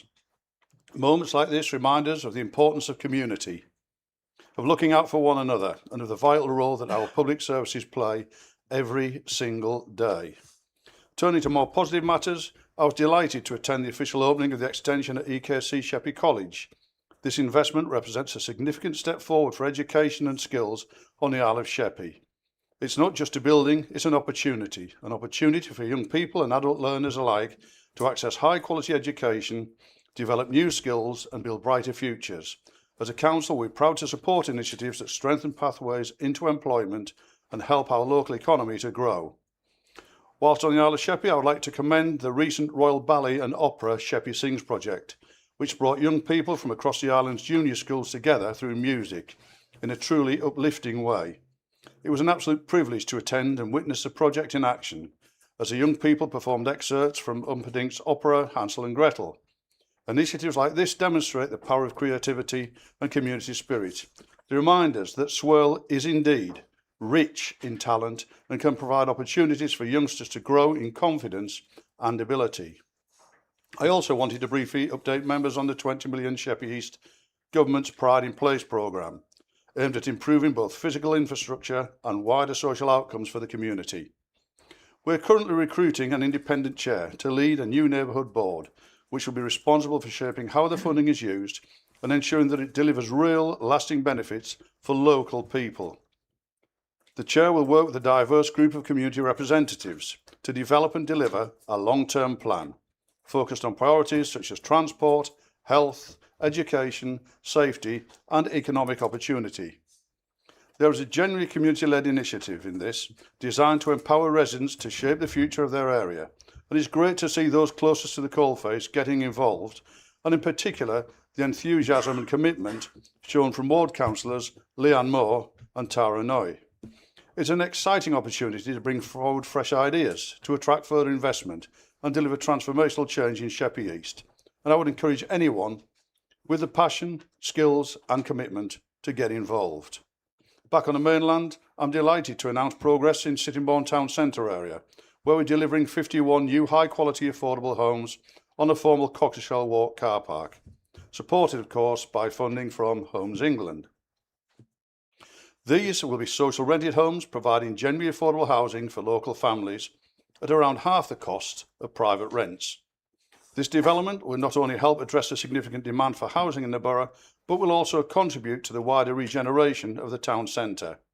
The scheme has been carefully designed to reflect Sittingbourne's heritage and enhance the local environment. And I want to pay tribute to our officers and members, past and present, who have worked so hard to make this vision a reality. Councillors Ben Martin and Angela Harrison, I know we'll be absolutely delighted to see this come to fruition, but maybe not as delighted as former councillor colleagues Roger Truelove and Glyn Whelan, who has relentlessly chewed on my ears about this for years. Moving on, we're continuing to invest in the heart of the town through the refurbishment of public toilets at Central Avenue car park. These well-used facilities have been comprehensively upgraded, including structural repairs, modern interiors, improved accessibility and new baby changing facilities. The improvements will create cleaner, safer and more energy efficient and family friendly facilities, whilst also enhancing the external appearance of the site. While there will unavoidably be temporary disruption during the works, I'm confident that the end result will be a facility that better meets the needs of all of our community. And finally, our initial consultation on the Community Governance Review closed on 9th of February, and responses to that consultation have been used to prepare the draft recommendations. Subject to this Council's approval, a second consultation will be launched to get people's views on the proposed changes, and I would therefore implore you all to reach out to your residents and provide as much information as possible to allow them to engage in the process and respond to this consultation. Thank you, Madam Mayor. Thank you, Councillor Gibson. I invite Councillor Lloyd Bowen to respond to the statement, please. Thank you, Madam Mayor, and thank the leader for his comments there. And I'm sure most groups will echo his thoughts about recent meningitis outbreak, and our deepest sympathies and condolences go to all those affected by that. But there was also an incident of, and again, it's the power of social media in a negative way, that rumour mill starts and it takes hold very, very quickly. And with a generation that's gone through COVID as one in terms of their education, things like this will tend to trigger people in ways which is not desirable. And that doesn't help by gossiping and those speculating, oh, we think we've got a case here. No, you haven't. But it's already out there. And then the pupils in these schools are suddenly thinking, oh, we've got a problem here, when it doesn't actually even exist in that particular school. Less gossiping people at times from people from residents. Pride in Place, £20 million. Yeah, that's. I hope that delivers exactly what is needed for those two areas, and it's testament, as the leader said, in terms of community, and it's exactly things like this, and with the future of Swale not known in terms of where we're going to be in future, that how community councillors, as was demonstrated here, play a huge and important role in this, and can. Although they can't be the chair, they have a leadership and they are leading on this and will make life so much better for those particular areas.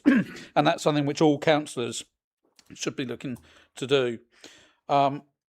CGR, I've said this before in terms of the consultation. Yes, I agree with that. It is our responsibility in those areas to make sure that the whole picture is painted to residents for them to be able to make that informed decision. That includes the potential costs for this.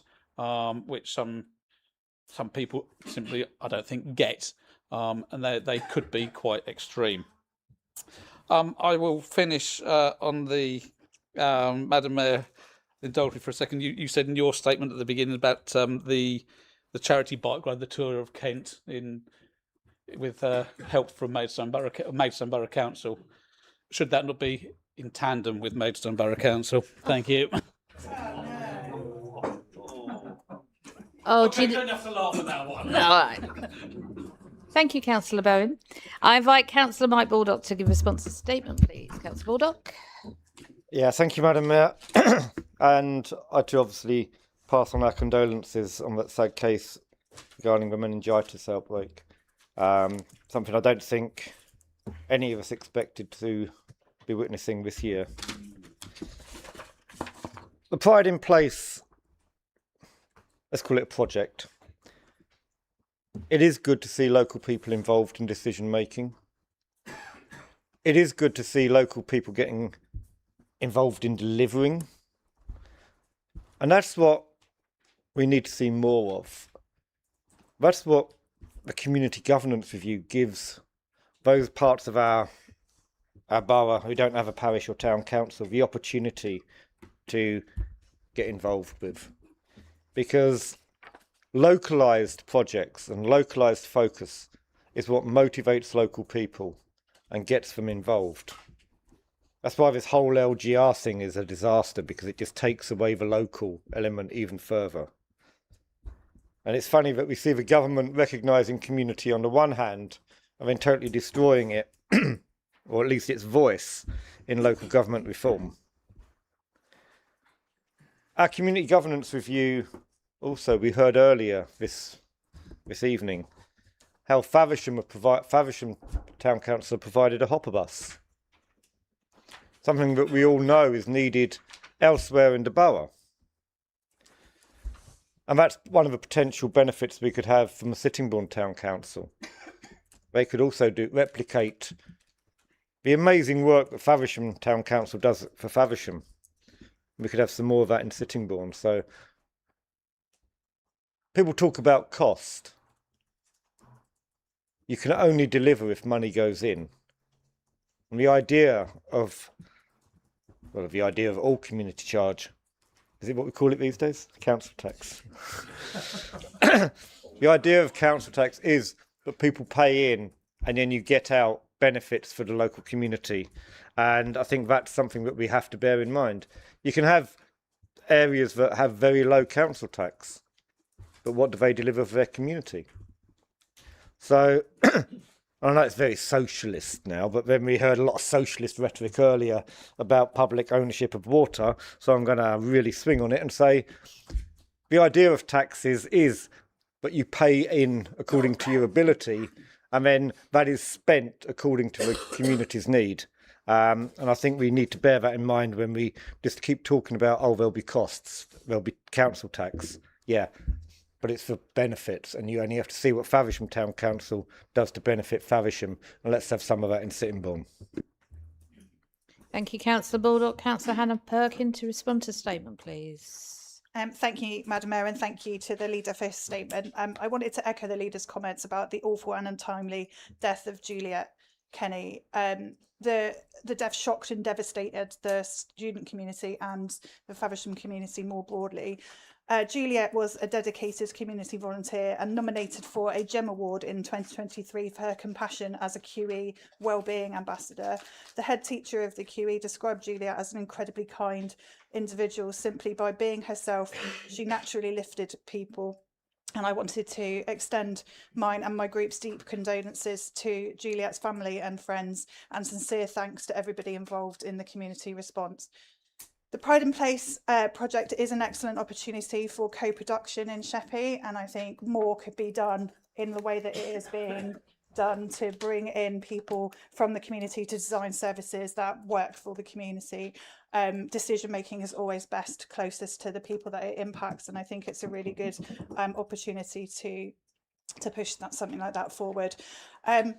Cockleshell Walk, at times we didn't expect to be able to say that spades were actually going to go in the ground, did we, over the last few years? So it is super exciting, and huge thanks to councillors, previous councillors and current councillors, alongside officers who have shown incredible dedication in reaching out to achieve the funding that we've needed to be able to make this a reality. And it can be a real legacy for Swale Council in providing what is much needed social housing.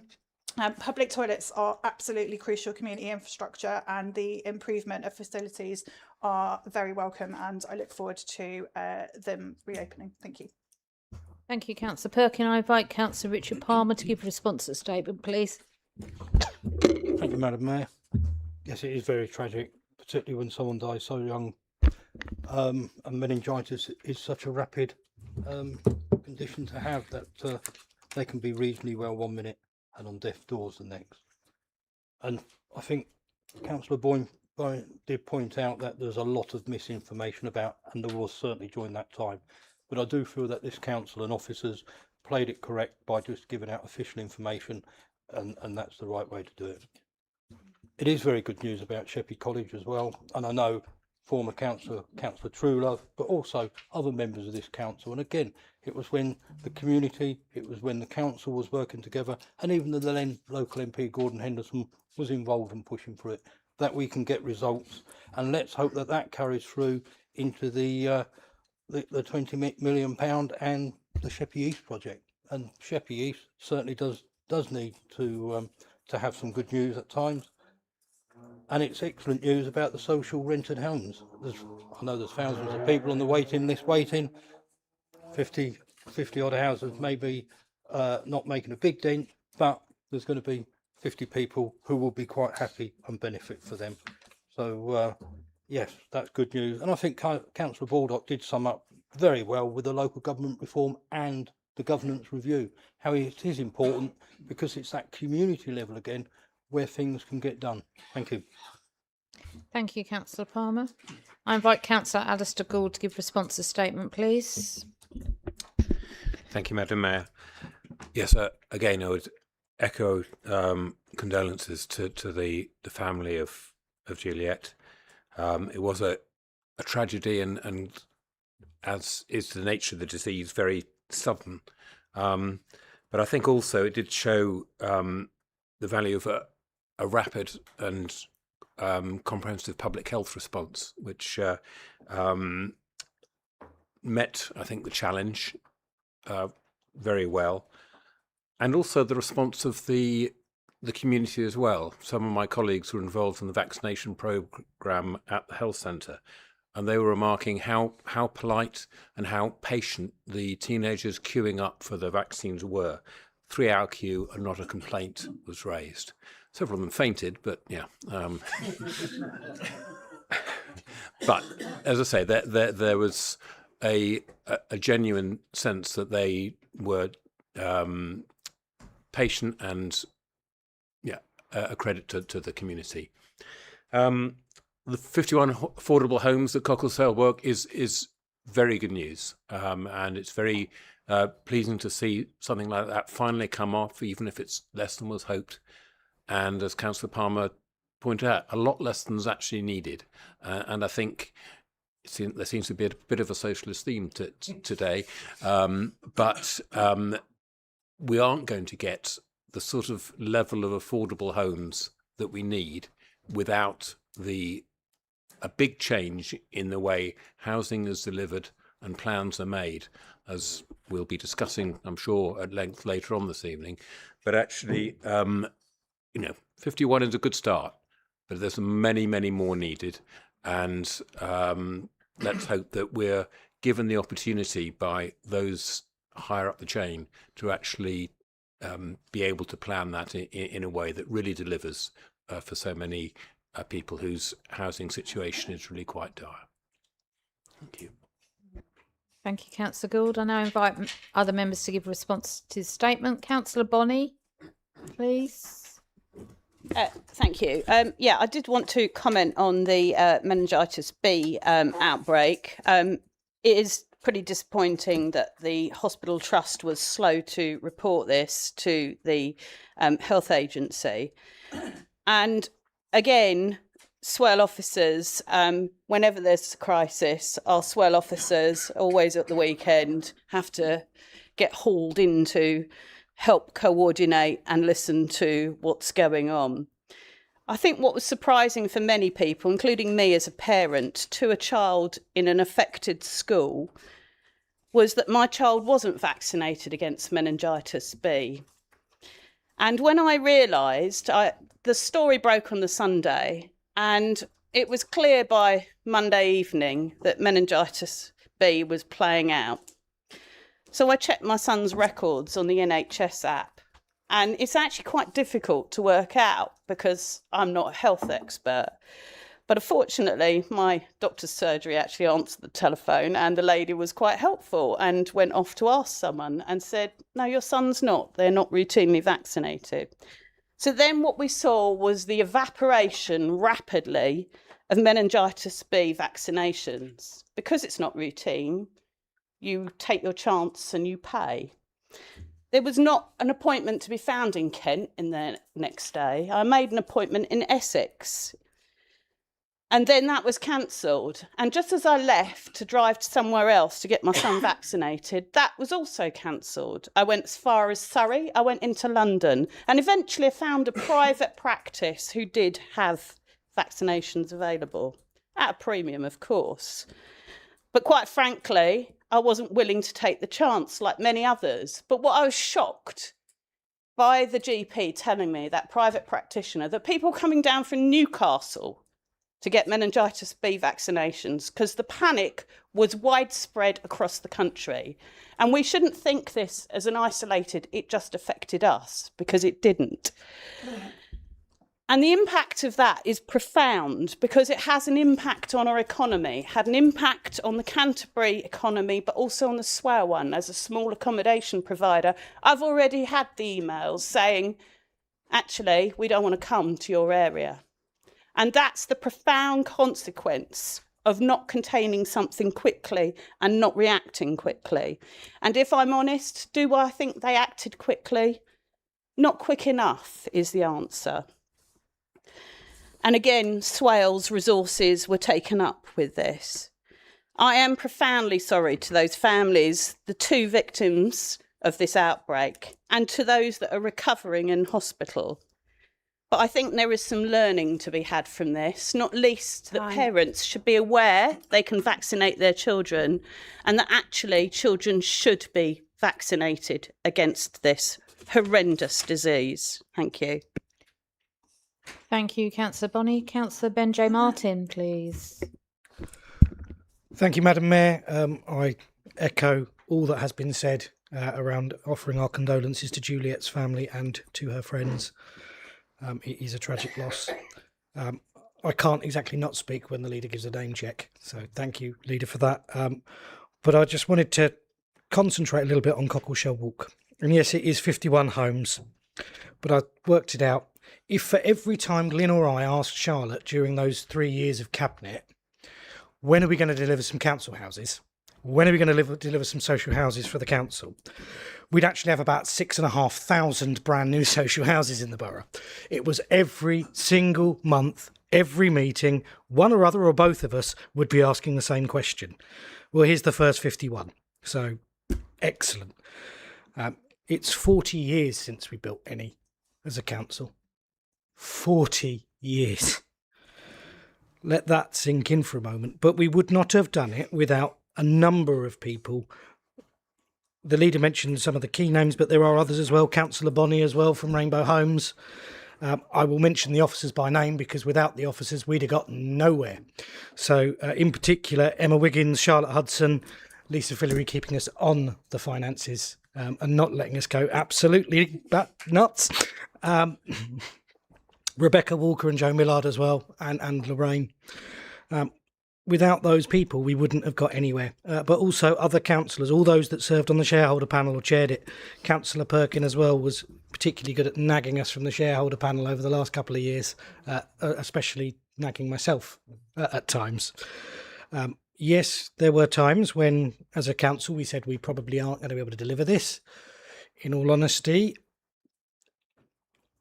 I like to think that throughout that period, I thought we would get spades in the ground one day. Just wasn't sure whether it was while we were still going to be here or not. In short, 0 to 50 in 9 years by the time they're built. It's a little slow. Hopefully the next batch we can speed up. Beyond that, I think it does show that investment and taking that initial risk is worth doing, because that's what provides for the people of the borough that we have today and the people of the borough in the future, whatever the borough becomes. Thank you. Thank you, Councillor Martin. Councillor Winkless, please. Thank you, Madam Chair. I'm very pleased to see that this rainbow development is taking place. I think this first basically got built about 5, 6, 7 years ago, and thanks to the councillors and the officers that have been involved in this. Desperately need this affordable housing. 51 is not many, as I think Councillor Martin has already said, but it's a move in the right direction. And as I said, I always didn't think this would get off the ground. So it's a very good move. Thank you. Thank you, Councillor Winkless. Councillor Worcester, please. Very quickly, Madam Mayor. I'm a mum, and I too have a child that is very similar age to the unfortunate meningitis victims, and what my concern was around that was the anti-vax rhetoric that seems to be rearing its head every now and then. And I would urge people that wherever you can, you be an active bystander and you challenge that viewpoint. And yes, I completely feel that all of the children of that age group should have been offered that vaccine at the earliest possible convenience. It may not have made a difference, I don't know, but that's my personal opinion as a parent. From the leader's statement, I would just like to add that it was brilliant to go over and see the new extension to EKC's college. Really fantastic facilities, just what those children deserve, and it isn't just for the children of Sheppey, it's for the children of the borough, because we do have a train service that can run straight to that college. I would like to, however, add a note of caution that is not the end of the conversation for education on Sheppey. We still have children that are a year out of education because they are missing mainstream schooling places, and again this year. We also have an excellent charitable organisation called Pyramid Project, which has already been mentioned this evening, that specialises in work with children not in education, employment or training. And they are running out of money, which in itself is shocking to hear, because I've met the children that project supports, and it's a fantastic bit of work. And I urge any member, I've racked my brains, but if any member would like an introduction to Lee Jarmain and his team to look at that work and possibly offer any support or resources that are potentially kicking around from any boards or any sort of pots they can think about, I know they would be interested in hearing from you. And from my opinion, Pyramid Project, you have done wonders for the Sheppey community, and we need your voices, and I hope that isn't the end of the road for this particular organisation. Thank you, Madam Mayor. Thank you, Councillor Woodster. Councillor Marchington, please. Yes, thank you, Chair. I just want to add something to what you just spoke about the shortage of the antibiotics in bits and pieces of the outbreak. Antibiotics have a very short shelf life. You can't stock loads of it. You just have to keep throwing it away. And so most outlets only stock the sort of stock level to suit their normal usage. So that's why people were chasing up and down the country, and wherever you went, you only had a small amount to get hold of. So really, it caught everyone out, but it wasn't necessarily the fault of they didn't stock enough. They just can't. Thank you. Thank you, Councillor Marchington. Councillor Harrison, please. Thank you, Madam Mayor. As much as I would like to thank Councillor Ben Martin for starting and digging in on the Cockleshell Walk, I'd like to speak on the extension to EKC, which was, I would say, a brainchild. It was a baby that he nurtured along, Councillor Roger Truelove, for ever since he got on the council all those years ago, wanted decent further education on the Isle of Sheppey. Actually, like a university in Sittingbourne, but that's the next project. I spent a lot of time talking to one of the staff down there on that open day, and not as soon as the bid was got and they started working up their plans down there, they were talking to local employers saying, right, what sort of skills are you going to need in the future? Because those are the courses that we will be laying on. And some of their bricklaying course students took part in the building of that extension, and some have been given apprenticeships. Now, what a wonderful, it's not an end, it's a journey. My Christ, at long last, Madam Mayor, I see things looking up. You know, I mean, I've been positive before, but this time I'm over the moon. I really think, take on board the comment about education, but I'm really positive about things looking up for our young people on the Isle of Sheppey. I would say on education that some of these things take years to feed through. And I say that because I know people who've been on on the local education authority, indeed people who've been cabinet members on the local education authority. And I remember when I sat there and they said, no, we're not going to get any young, the baby rate has gone right down. Let's close all these primary schools across Kent. And then 4 years later, it was, oh, we desperately need primary schools. Well, that works its way through to the secondary schools. You can't say, oh, yeah, next year we're going to need some more secondary school places. These were planned donkeys years ago. And people really need to think these things through, not necessarily take the advice of so-called professional officers, but actually listen to the people on the ground who see how it's all working through from the children's centres up and make decisions accordingly and not react at the last minute. Oh, yeah, you can cut those places. Thank you, Madam Mayor. Thank you, Councillor Harrison. I invite Councillor Tim Gibson to respond to members' comments, please. Thank you, Madam Mayor. Firstly, Councillor Bowen, peddling his usual jokes.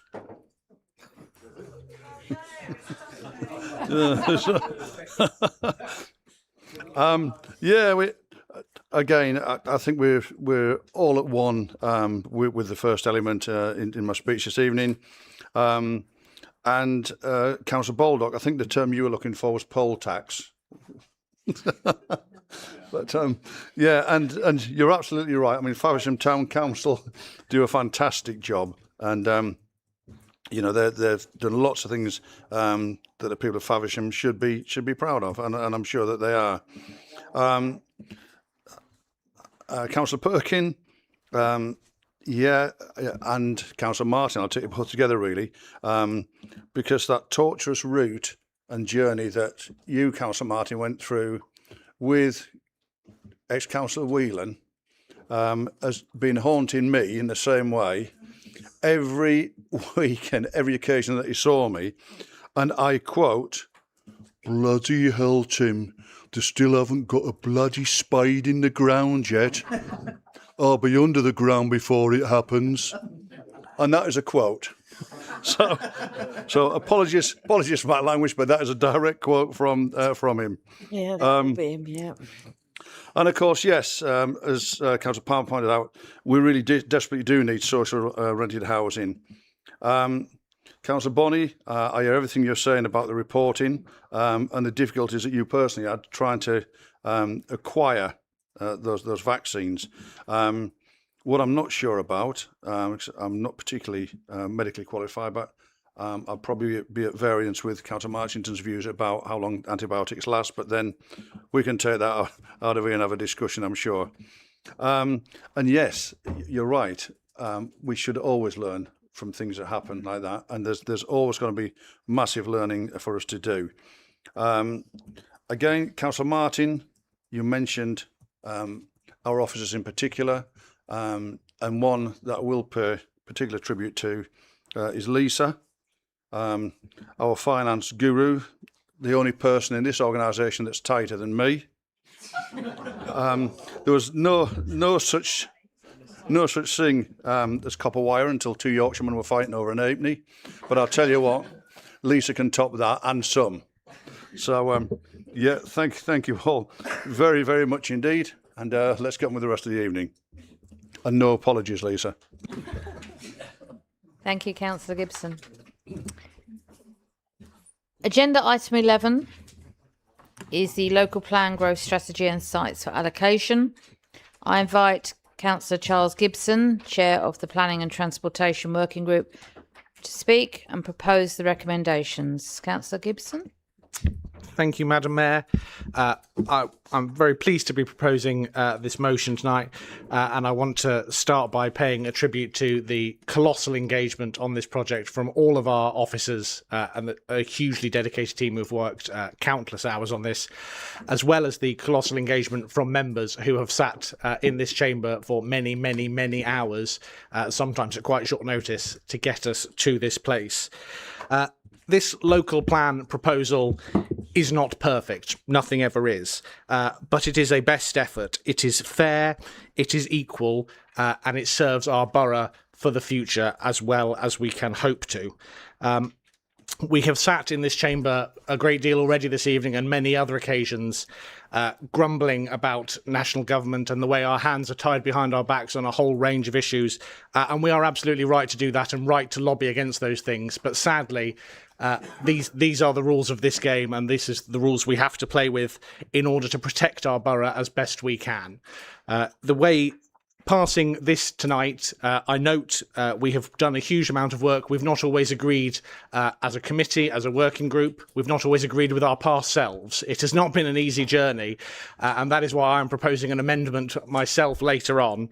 But passing this project plan with that amendment delivers us a local plan that serves our whole community and that we can rightly be proud of. We have to work within those rules and come together on that.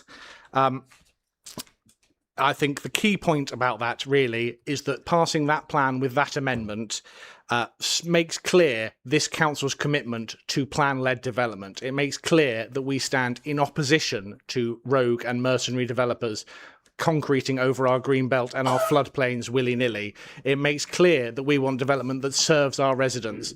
That means that the 51 homes at Cockleshell Walk will not be the last socially rented homes built at the west of the borough or on the island.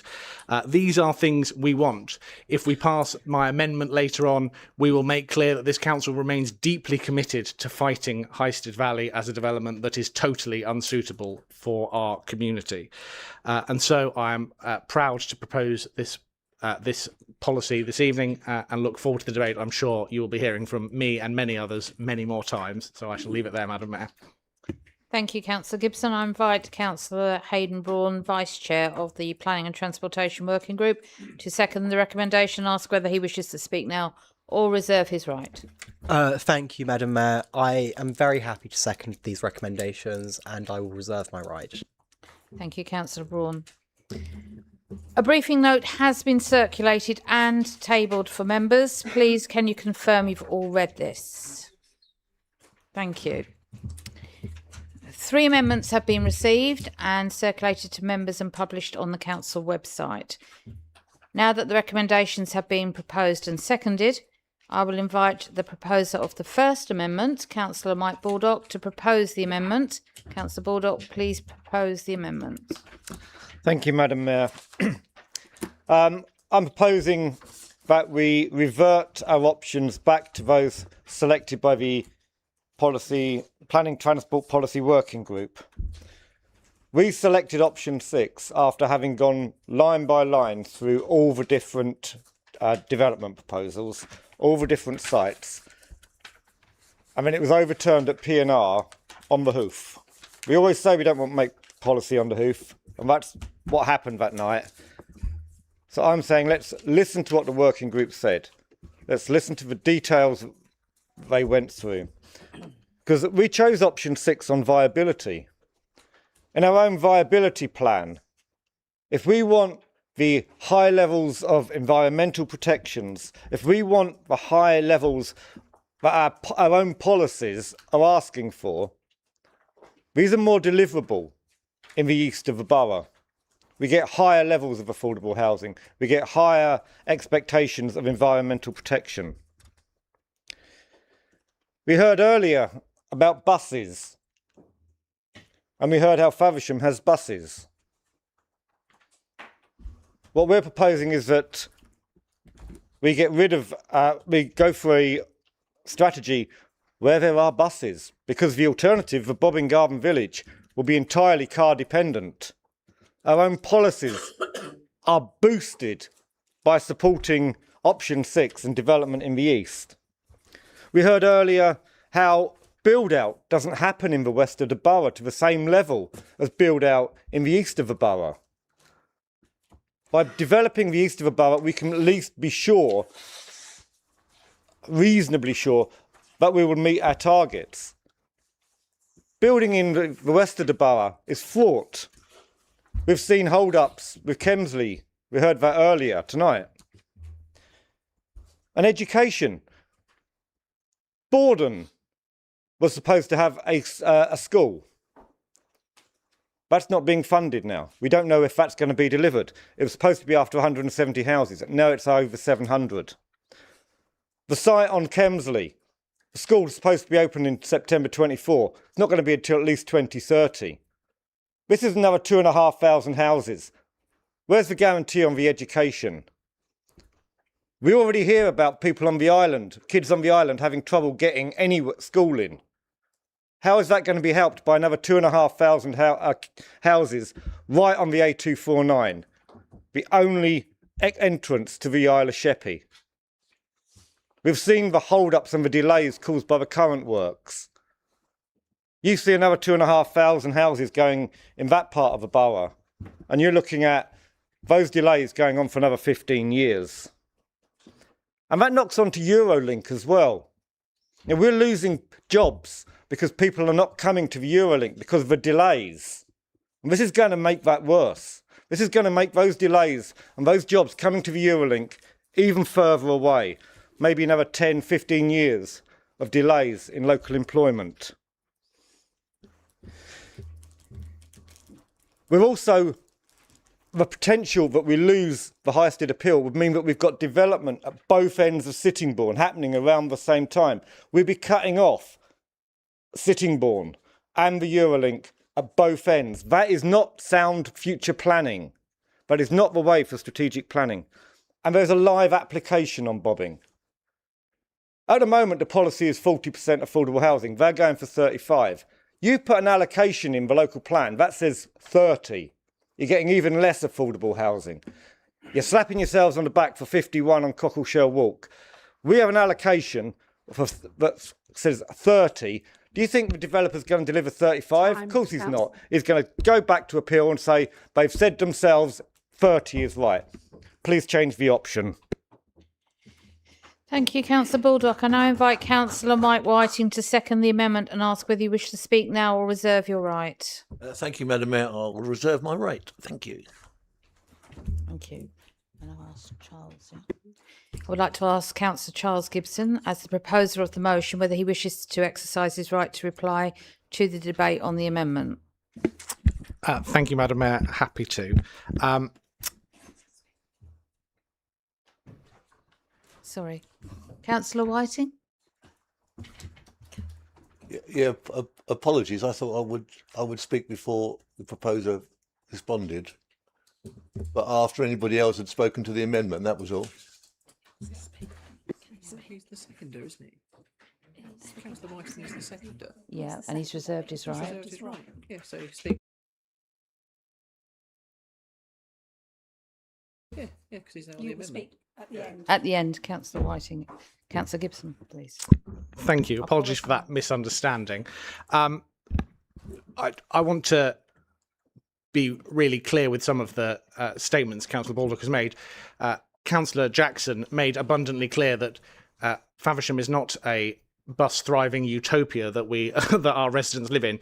The town council, at great expense to its residents, is currently able to afford for one more year to subsidise a service that runs some days a week to some villages. It is not a miracle.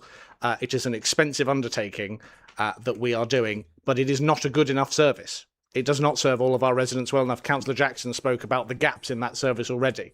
Our stagecoach service that runs through the town that connects us to Canterbury and Maidstone has been reduced massively and is barely functional most of the working day.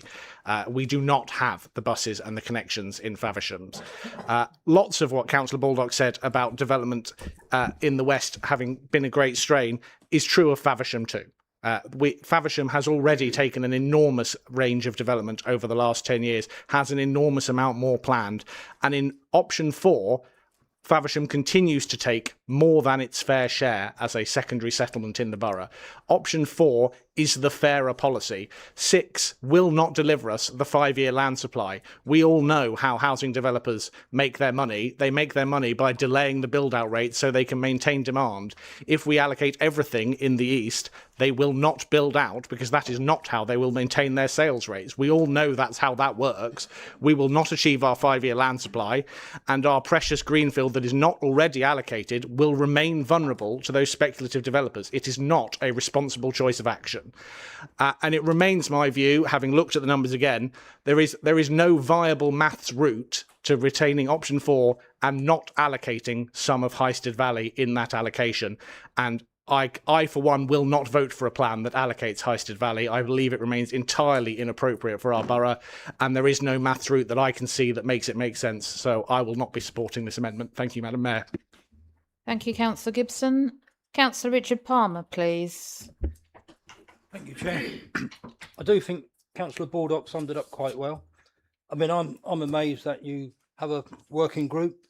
They look at it, they assess the technical details, and then in a few hours, at a discussion at P&R, that's all overturned.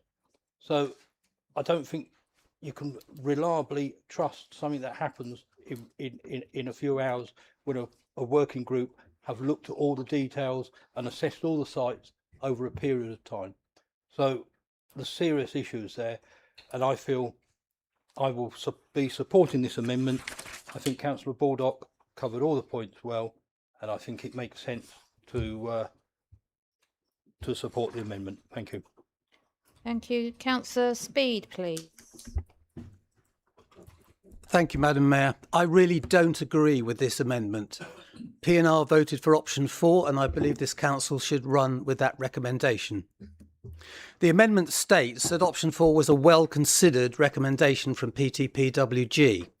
The matter was certainly well considered, but it was a knife-edge decision, only being carried by one vote. If just one councillor had voted differently, PTPWG would have recommended option 4. It's not right to dump such a huge proportion of the housing requirement in the east of the borough. It's not proportionate. It's argued that development in the east would be a rebalancing of the distribution of housing, but it's not a rebalance, it's a total overbalancing. The Faversham Community Land Trust undertook a mathematical exercise that demonstrated that very well. We should disperse development more evenly and boost Sittingbourne's economic role. Option 4 also has the lowest residual requirement for non-strategic sites, so reduces the pressure on other settlements to accommodate the remaining development. Option 4 also splits the burden on primary and acute healthcare between two different NHS trusts. We know that both trusts are under pressure, but East Kent would buckle under the strain of all development being in the east. Already we have William Harvey closing its cafe to accommodate patients on trolleys. And only last week we heard the news that the long-promised Brenley Corner upgrade is not going to happen. It's now not even being considered as part of Road Investment Strategy 4, which is the next generation of heavy-duty road upgrades due to take place in the mid-2030s. Brenley Corner is already snarled up during rush hours and also gets extra congested when Operation Brock is implemented on the M20. We've just granted permission for the Duchy development for 2,500 new homes. Development around Faversham has always been predicated on the Brenley Corner upgrade coming on stream, and now it isn't. This junction simply won't be able to cope with the extra traffic from the Duchy. The operational traffic profile is expected to comprise 33,586 two-way vehicle movements a day. That's over 1,000 two-way HGV movements and 32,500 two-way car and small van movements, travelling to and from the application site once operational. That's just the Duchy. The network without this upgrade cannot possibly cope with one or two additional strategic sites on top of that. So I don't support this amendment, and I will be supporting option 4. Thank you, Madam Mayor. Thank you, Councillor Speed. Councillor Hunt, please. Thank you, Madam Mayor.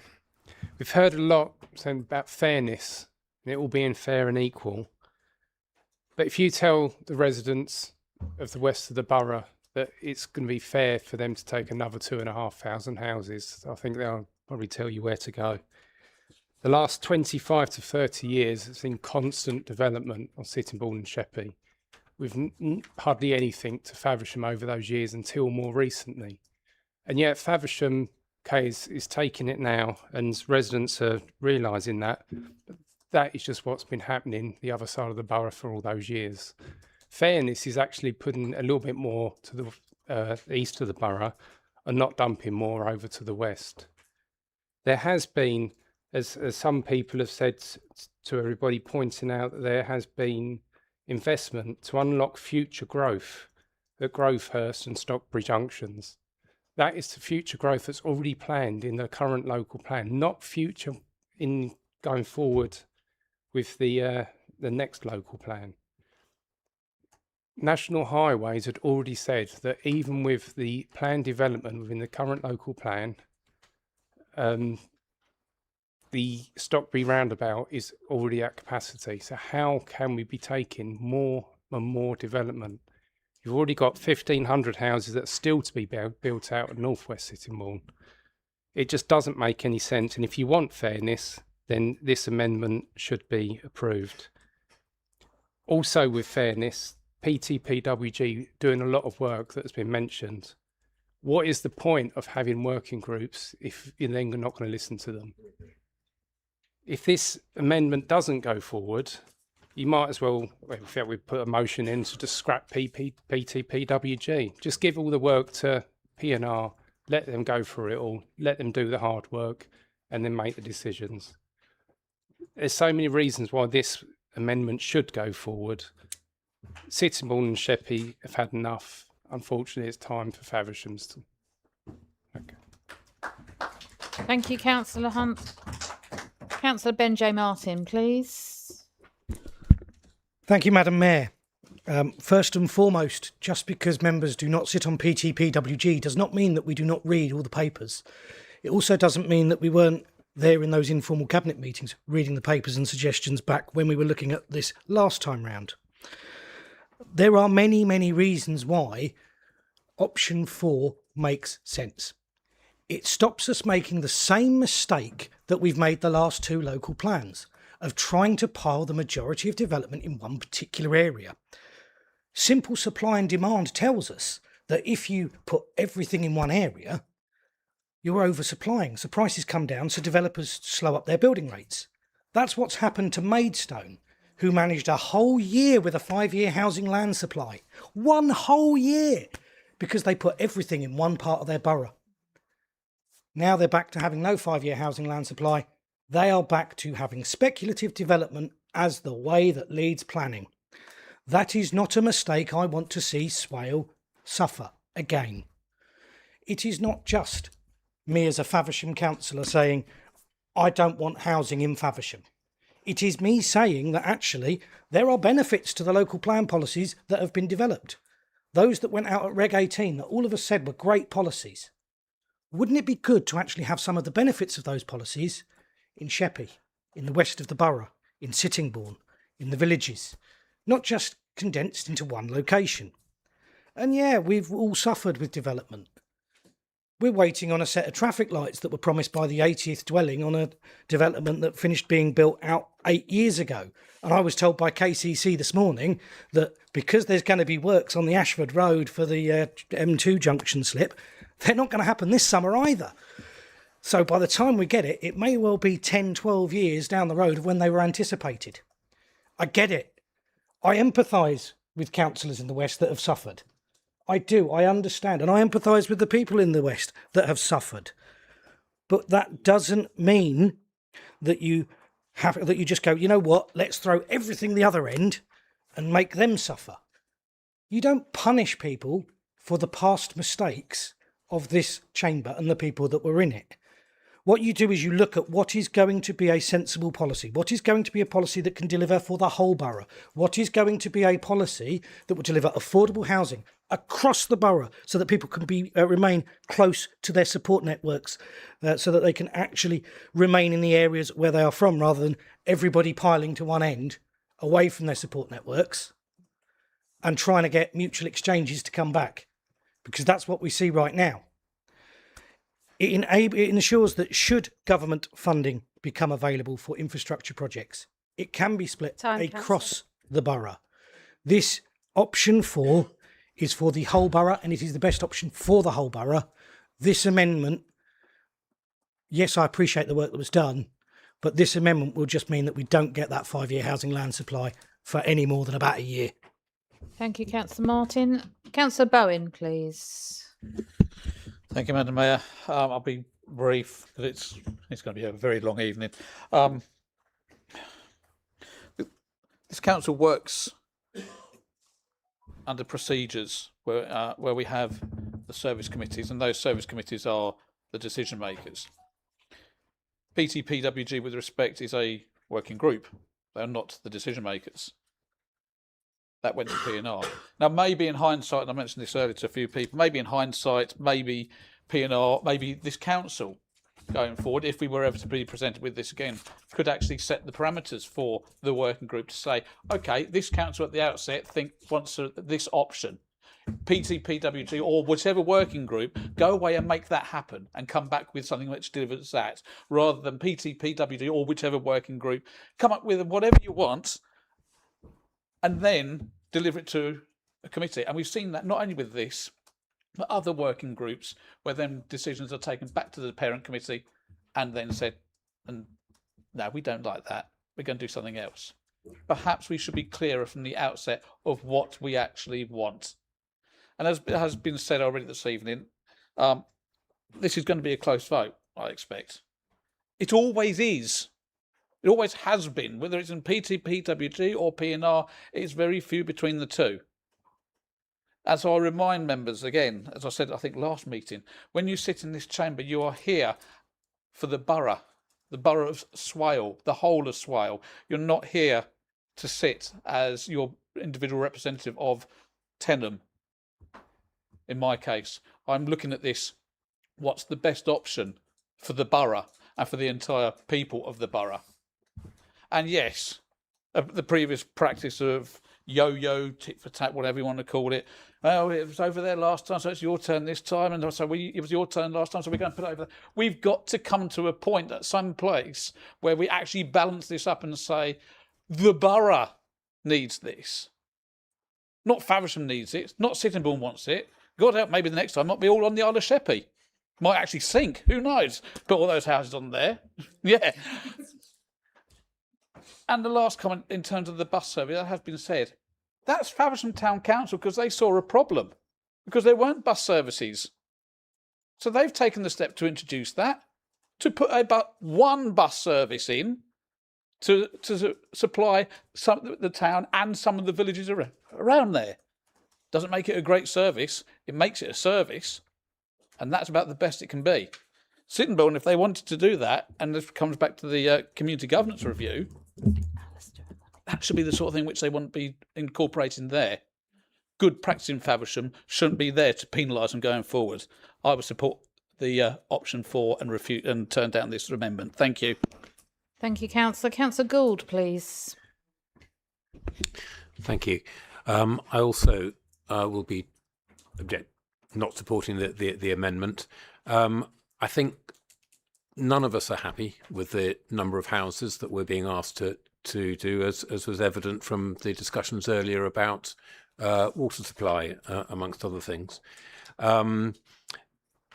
But this option, I think, almost recognises reality in that there is, as was mentioned, a live planning application.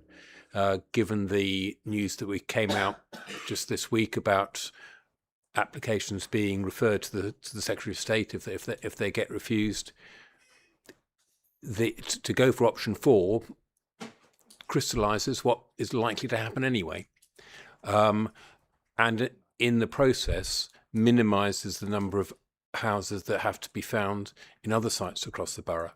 There's a higher residual with option 6, which will mean that there'll be more land gets used. And then if we go for option 6 and the planning permission is given for bobbing, we've lost even more agricultural land, because the option 6 north of the A2 again is right across best and most versatile agricultural land. So we've lost even more of that if we decide to allocate in that area. I think this reflects the reality of the situation we find ourselves in. It meets the housing targets in the best way and limits the damage across the borough as a whole. So I think those are good reasons for going for option 4. Thank you. Thank you, Councillor. Councillor Bonney, please. Thank you very much. This is actually a difficult one because obviously my ward is affected by the Highstead Park development. And underpinning this is a list of non-strategic sites, whichever option we pick. Now, I've been around a while here, it's unfortunately, 20 odd years. And for many years, most of you won't have heard me rabbiting on about the Thames Gateway, Lord Heseltine's marvellous initiative. And that drew an invisible line through Swale, across Tenham, piling development into Sheppey and Sittingbourne, whilst Faversham, relatively speaking, got off scot-free. And it was clear why, because political makeup of the Tories, and particularly the Tories in Faversham, was strong then, and so they were preserving their network. However, the tables have turned somewhat, and what we found is a little history lesson, is that the finances of this don't stack up in Sittingbourne and Sheppey as well as Faversham.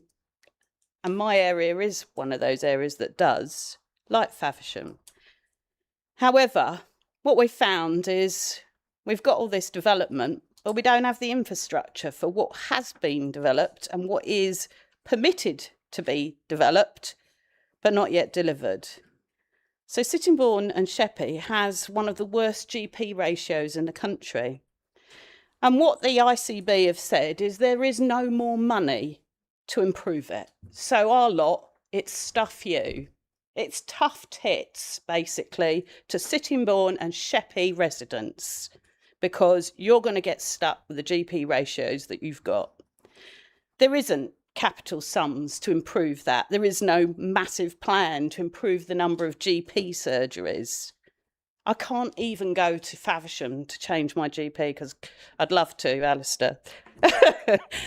But I can't. I'm stuck. I've nowhere to go other than the Memorial, which is having more and more patients piled into it. And my village is, Sittingbourne is its service centre. And that infrastructure is crumbling. And I see no improvement in sight. So to pile more development into the area where we know Section 106 agreements fail, large developments fail, every single one of them. Homes England have failed to deliver on their site. And the government policy of piling numbers high to deliver really poor amounts of affordable housing is fundamentally flawed. I'm sorry, I just find this whole thing a shambles that we have to decide on tonight. Thank you, Councillor. Councillor Nundy, please. Thank you, Madam Mayor. I won't take up too much time, as Councillor Bonney did highlight the shocking levels of doctor-to-patient ratios that exist in Sittingbourne and Sheppey, which is one of the points I was going to make. But it's not just that, it's every single piece of infrastructure at the west end of the borough has been really negatively impacted by the constant dumping of houses there and the continued developments. And I think Councillor Bonney's right. The east of the borough hasn't suffered as much, and it's not tit for tat. I'm not trying to say we just shove everything there. We can't take any more at the west. Councillor Baldock raised an incredibly important point about the A249. People on the island are miserable with coming on and off the island, to people that live on the island or perhaps work off the island, going off because A249, all the issues with the Grove First development, and people that live off the island coming onto the island. They're sick to the back teeth of constant traffic delays. And if we continue to develop this, particularly around Bobbin, that is only going to get worse. Like, these things aren't going to get better just because they're not going to say, oh well, the council were trying to be fair when they drafted this, so we'll ease off a little bit. They're just going to do it straight away, and it's going to cause absolute chaos for people on the island, and it is going to cause absolute chaos for people in Sittingbourne. So I will be voting in favour of this amendment. Thank you. Thank you, Councillor. Councillor Harrison, please. Thank you, Madam Mayor. 2 points I wish to raise. First of all, PTPWG, a working group is precisely that. You feed it up. It might get accepted, it might have a few tweaks, it might be completely turned on its head.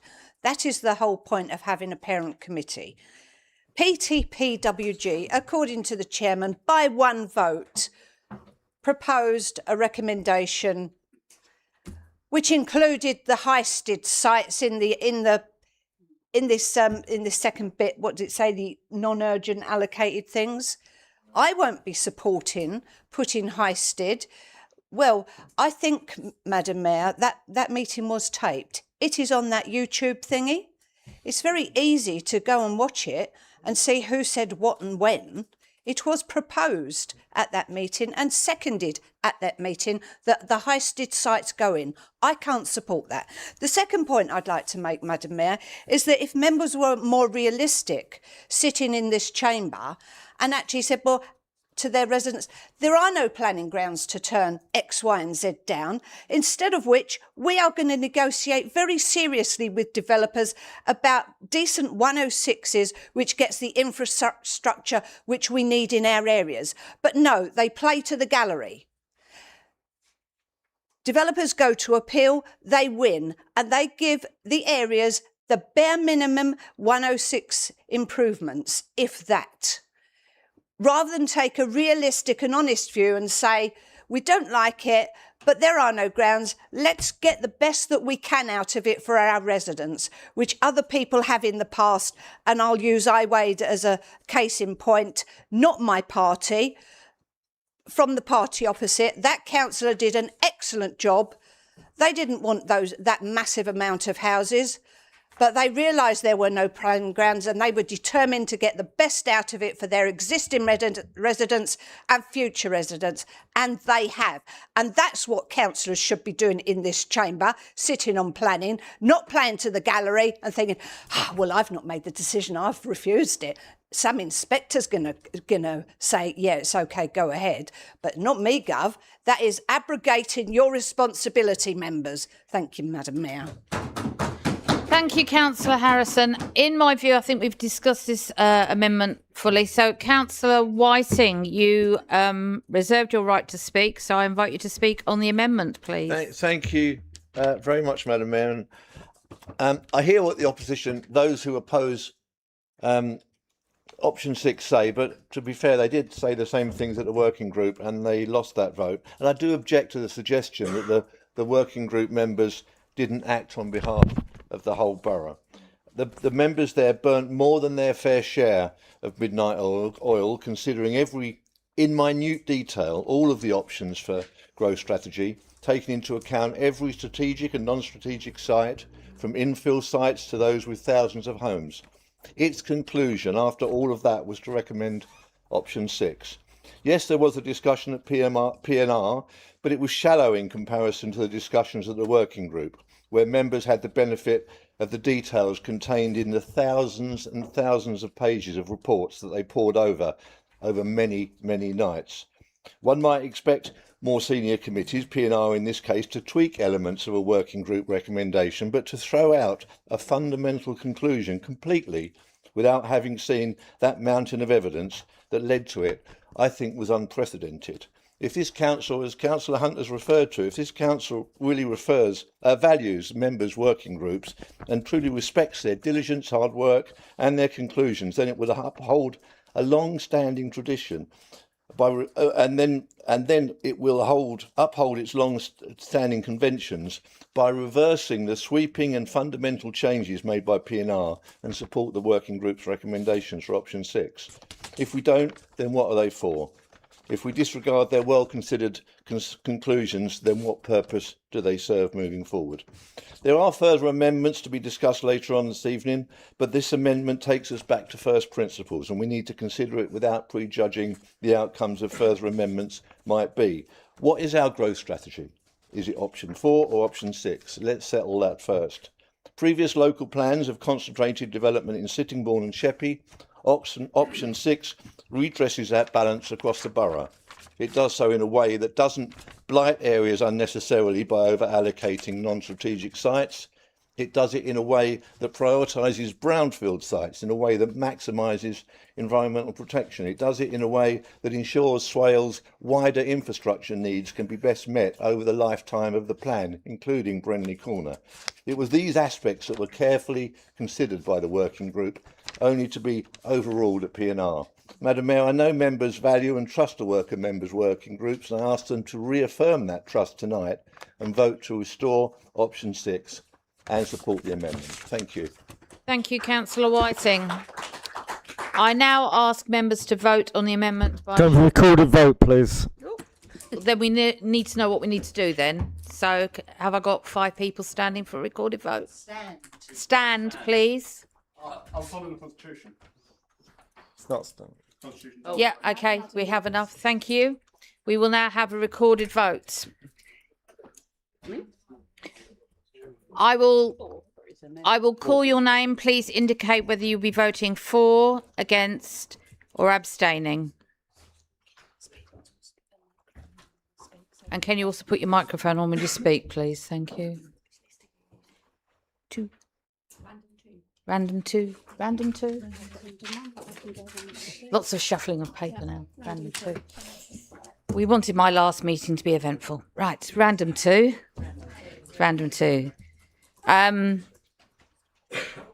Karen Watson, abstain. Councillor Pollard. 4. Councillor Carnell. 4. Councillor Hunt. 4. Councillor Leanne Moore. Abstain. Councillor Baldock. 4. Councillor MacDonald. 4. Councillor Sarah Stephen. 4. Councillor Tim Gibson. Against. Councillor Angela Harrison. Against. Councillor Jackson. Against. Councillor Claire Martin. Against. Councillor Braun. Against. Councillor Thompson. Against. Councillor Booth. Abstain. Councillor Ben Martin. Against. Councillor Chris Palmer. 4. Councillor Hannah Perkin.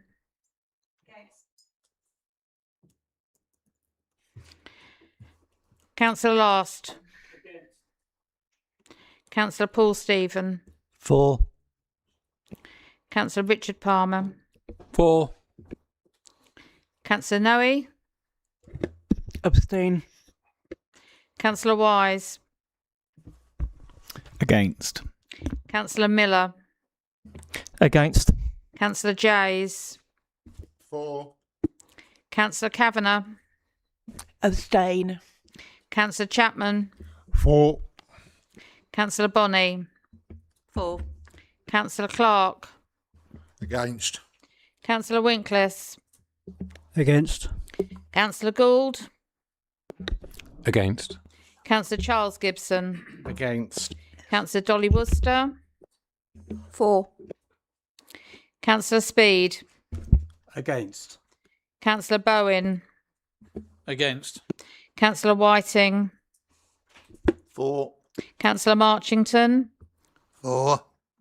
Councillor Cheeseman. Against. Councillor Nundy. 4.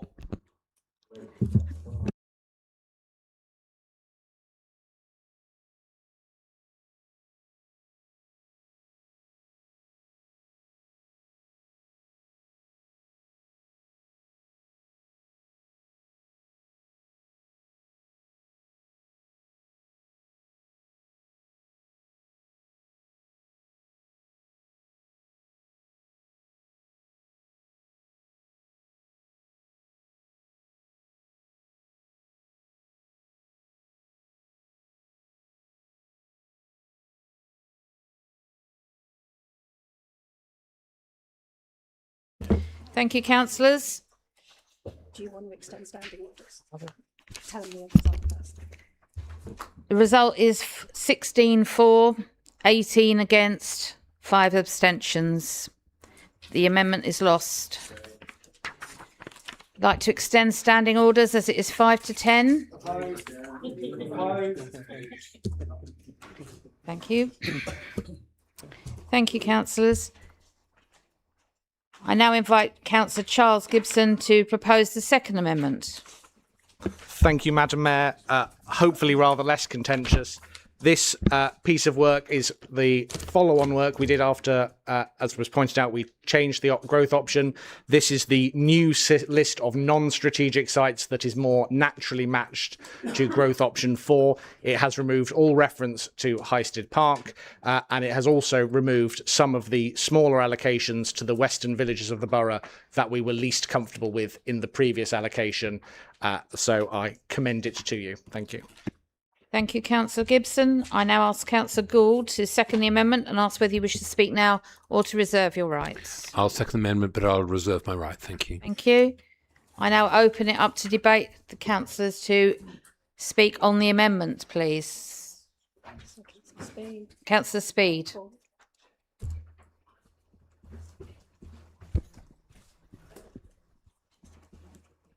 Thank you, Madam Mayor. I support this amendment, if only for the simple reason that it removes Highstead from the list of allocated sites. We've spent a very significant amount of time and public money opposing Highstead through the public inquiry. The inspector's report is expected to be submitted to the Secretary of State around June, with our Reg 19 local plan consultation plan for July. If we include 2,000 homes at Highstead within the local plan allocations now, it sends a very clear signal to the Secretary of State that the Council has effectively accepted that this development will proceed. That risks undermining the Council's position at the inquiry and could materially influence the Secretary of State's decision. Even if the scheme were ultimately refused, including the site in the Reg 19 plan would create another problem. The applicant could simply argue on appeal that the Council itself has allocated the land for housing, and therefore the principle of development has already been accepted. Apart from anything else, residents would think we've taken leave of our senses. Thank you, Madam Mayor. Thank you, Councillor. Councillor Baldock, please. Thank you, Madam Mayor. 5 people didn't know what to do about the most important thing they're elected to for this council. Now you're being asked, after you've dismissed PTPWG's work, now you're being asked to support it again. Pick and choose. This has only come forward because when P&R decided to reject what the PTPWG had done, they didn't have the sense to suss out that they got a suite of sites that matched another option. And we had to have an emergency meeting, which nobody picked up on the evening except me, and said, actually, we have to have another meeting to actually get appropriate sites for your preferred option. Otherwise, you'd be sitting here tonight with an option but didn't have the sites attached to it. That's how confused and muddled this process has been. We could have been here 18 months ago, but we chose not. Well, we didn't go to a vote on it. Now we're up against the wall. We've got new changes coming through. This council doesn't know what it's doing from one meeting to the next. Support this amendment and wait until the next time when you probably decide to do something different. Absolute shambles. Thank you, Councillor Baldock. Councillor Wise, please. Yeah, it is an absolute shambles because we've got Amendment 3, seconded Councillor Mike Baldock, to amend a suite of documents that you just said were approved by the working group. That was what we faced at Policy and Resources. We faced a suite of sites mentioning Highstead. That could not proceed. So, yeah, things will be changed. You are proposing changes to things that the working group brought forward. Point of order, that is absolute rubbish. The working group did not support Highstead. Councillor Baldock, what point of order would you like to make? 11.21 bracket C. Thank you very much. What was said was inaccurate. PTPWG did not vote to include Highstead. It was we keep hearing this. It's absolute fantasy. I don't think Councillor Speed would have voted for it. I don't think Councillor Bonney would have voted for it, though she wasn't there. I know I wouldn't have voted for it. You need to stop this fantasy keep being perpetuated. Thank you, Councillor Baldock. Councillor Wise, would you like to continue? Well, it came to policy and resources. It was there in the list. If that shouldn't have been there, then this working group that's doing such fantastic work, burning the midnight oil, I totally appreciate all the time and effort people put in. How did that come forward to policy and resources? That was the real struggle that we have seen at policy and resources. So I do agree with you. That is absolutely shambolic, given the comments that Councillor Speed has made. This council has fought that hard, and to have that come forward to policy and resources was an absolute travesty. Right, I can see no more hands. So, Councillor Bonney. Anyway, I'm really pleased that this recommendation has come forward, and I totally agree. Thank you very much. Thank you. Anyone for any more? No. Councillor Gould, you reserved your right. Did you wish to speak now, please? Thank you. Just to point out that this suite of sites includes all the brownfield sites that were in the other option, so that hasn't changed. We are still prioritising brownfield sites wherever we can across the borough. And it crystallises the benefits of option 4 in that we have the minimum number of non-strategic sites that we can, and these are the ones we've selected to meet that number. So I would commend this as a fit for option 4. Thank you. Thank you, Councillor. Members, I now ask you to vote on the amendment by show of hands. All those in favour, please show.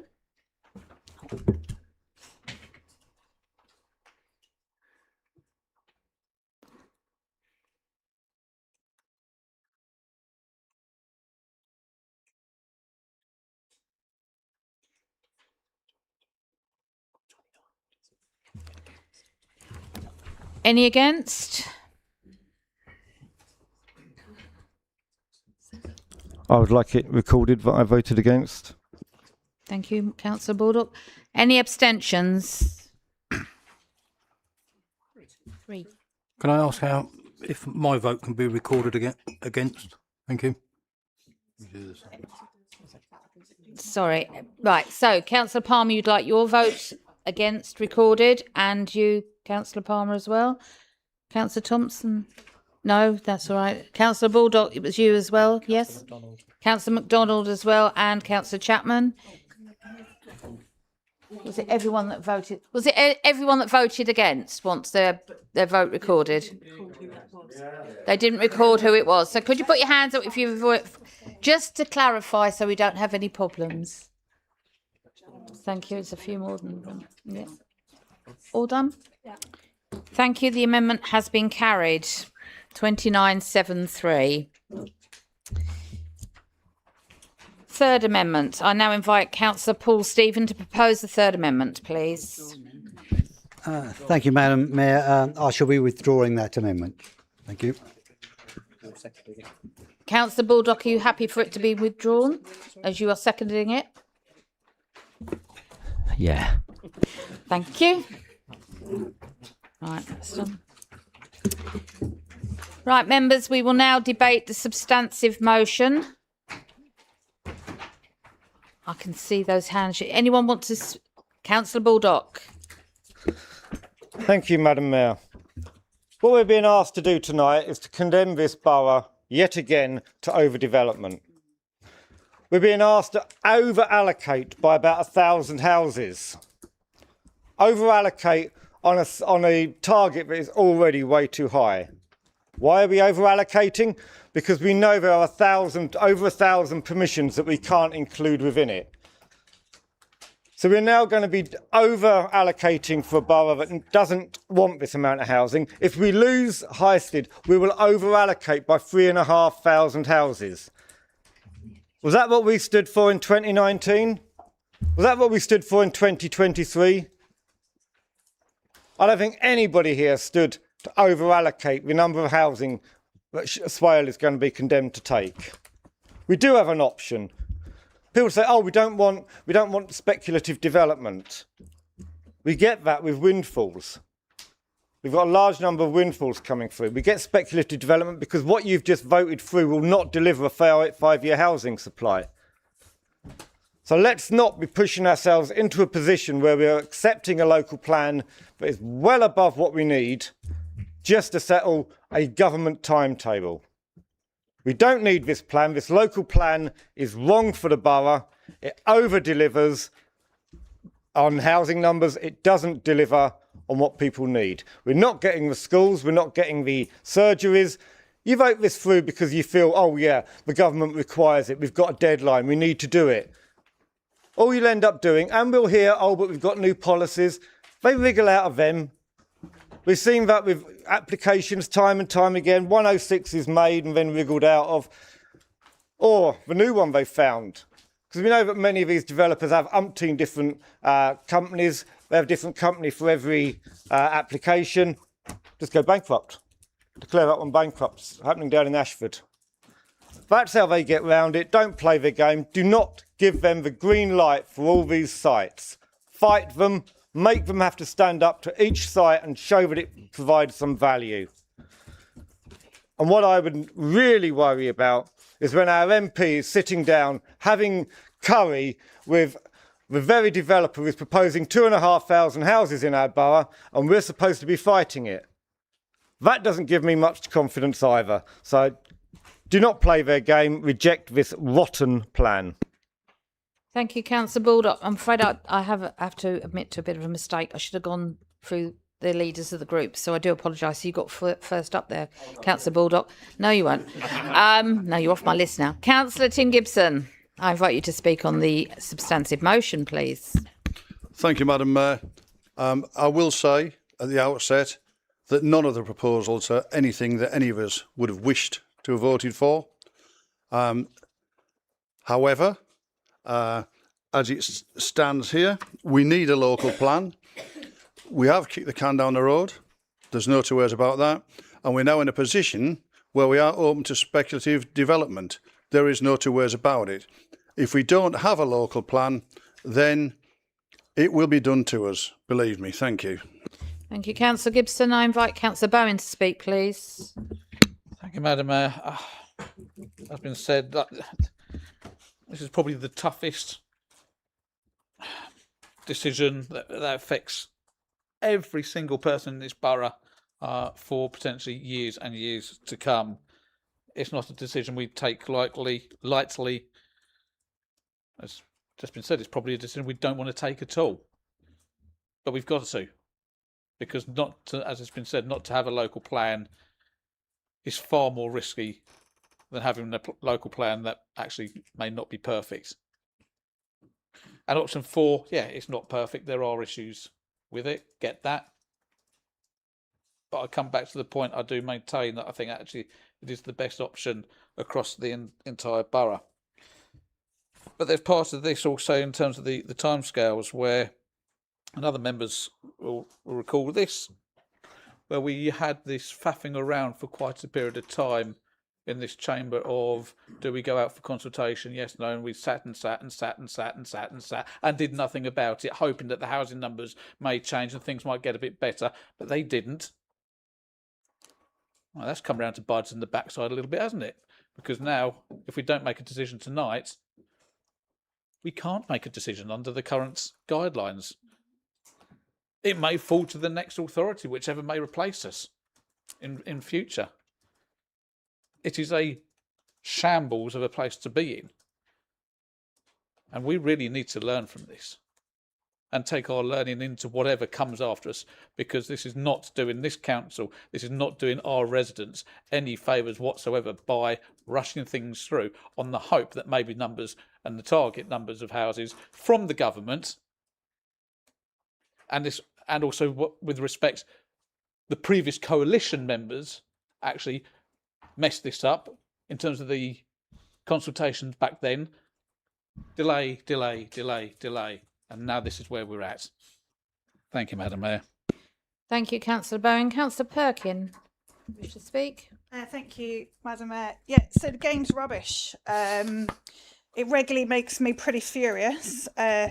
Communities are forced really to take any crumbs of infrastructure that a developer feels they can afford at the end of a process, and the planning system doesn't deliver the things that we as communities need, and it's really just not fit for purpose, but it exists, and us not liking it and it making us furious does nothing to protect anybody. What we have to do is put policies in and be constructive and ambitious with how we see the growth of the borough continuing.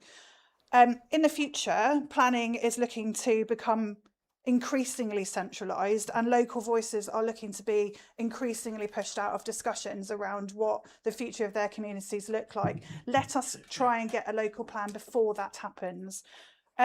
Over the last 6 years in Faversham, the community worked really, really hard to get a neighbourhood plan together. It is held up as one of the most comprehensive and best neighbourhood plans nationwide, and is used as a good practice example. The lack of having a local plan has meant that that neighbourhood plan has largely been ignored, both by developers and by the planning inspector. It is completely outrageous that our neighbourhood plan is put in such a precarious position by the actions of all authorities higher up. So, you know, do we want to be here voting for a local plan? No, none of us really do. Is it the best thing that we're going to be able to produce the fairness for the borough? Probably yes. And does the planning system suck? 100%. Thank you, Councillor Perkin. I invite Councillor Richard Palmer to speak, please. Thank you, Madam Mayor. I think tonight we had a motion about water. We all supported that and the infrastructure for the water network just in here. We've heard about GP shortages, and all we're doing is keep adding and adding to it. And it is time to stand up and say, I'm sorry, we're here to represent the people of the borough. And the people of the borough know that we can't take any more. Our infrastructure won't take it. The GPs are overstretched, particularly in the Sittingbourne and Sheppey area. Look at the problems they have on Sittingbourne, on Sheppey. Some of this will just add and continue the problems. I couldn't support this. I know we had bearing fruit, but we don't need to progress to rotten apples. Thank you. Thank you, Councillor Palmer. Councillor Gould, would you like to speak on this? Thank you. I agree the planning system is not what we want. But just not getting the local plan means we will shoot ourselves in the foot for what little protection we have against the problems that we face. Whether we have a local plan or not, the housing is likely to come, and the infrastructure problems may be a bit better with a local plan, but they certainly won't be better by not having one. So I think we need to, grit our teeth and vote through something that is the least worst of a bad situation. And maybe the time for, getting on a high horse about it is past. We are at this point. As it's been said several times this evening, none of us want the volume of housing. None of us think the volume of housing is sustainable on water grounds, environmental grounds, agriculture grounds. Huge number of lists. It doesn't work, but we don't actually have the option. We're not being given that choice of saying no. We're basically given the choice of how do you want to try and mitigate it? And having a local plan just gives us that little chance of protecting some areas that otherwise might fall to speculative development and really damage our wildlife and our agricultural land over and above what we're going to get anyway. Thank you, Councillor Gould. I will now open up debate to members. Councillor Winkless, please. Thank you, Madam Mayor. This is a difficult one for me tonight. As I've said many times at planning meetings on developments in Sittingbourne, basically we know what's going to happen. Basically, if 4 is agreed with the traffic congestion, but in saying that, we've got to get this local plan through. Basically, I'm not really happy to go with 4, but looking at the overall balance, it's what's been discussed tonight, I will reluctantly, and it will be reluctantly, to go for 4. Thank you. Thank you, Councillor Winkless. Councillor Thompson, please. Thank you, Madam Mayor. Agree with a lot of the sentiments that are said. The NPPF is a framework, like a skeleton for local authorities, but it feels like we're having the bones removed rather than supporting us. I think we should almost feel that we should demonstrate against what's delivered. I agree with Mike actually on that one, Councillor Mike Baldock. Housing number allocation is faulty. Working areas so close to London, obviously those figures can't be calculated, or population numbers are inaccurate on that sense as well. Developers will not deliver social housing that we need. We need a different system for that. Viability must be removed. It always seems that they override it by saying, no, it's not viable on an economic basis.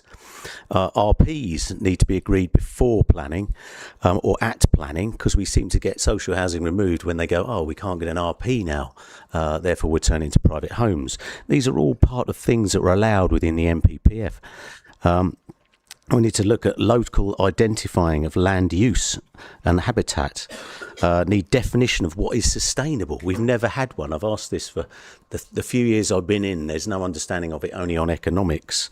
Remove the presumption to build. What's that all about? Why have we got a presumption to build? It should only ever be on merit, individual merit on site. And the weight, the balance of weight on land quality is underestimated. So currently we just don't value. We say, oh, we put notice to it on merit that we've got BMV. BMV has got 200,000 hectares left out of a farmed area of 16 million hectares. We can't replace it. It isn't going to pop back. So we need individual understanding of swale. Swale's unique in the amount of BMV that it's got. If we keep building on it, it's going to be gone. We then won't have proper security for food for the future. So we need to really look at that. We need to look at sea level rise, because we can't dismiss it. We've got 60% of our BMV is going to disappear due to sea level rise. We're in a unique opportunity in Kent to protect it, but we're not doing that. Current farming systems must change from industrial and profit-led to nutrient density and wildlife protection. That can't happen if the BMV's gone. So we have a responsibility to our constituents to protect that BMV.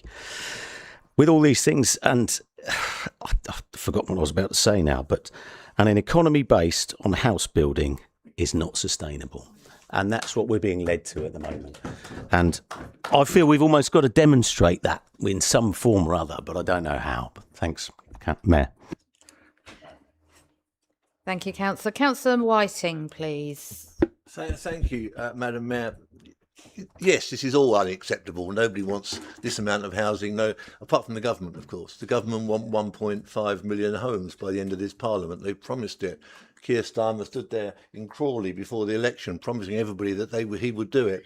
They're a long way from that target, but we've seen from tonight's ministerial statement, the one that we were sent this afternoon, that their government are determined to get their 1.5 million houses. And unfortunately, I think the Labour group here tonight has just done the party thing, and it's pushing more and more homes onto Sittingbourne and Sheppey, where there is already an infrastructure deficit, with the exclusion of Councillor Worcester, of course, where there's already a deficit of infrastructure.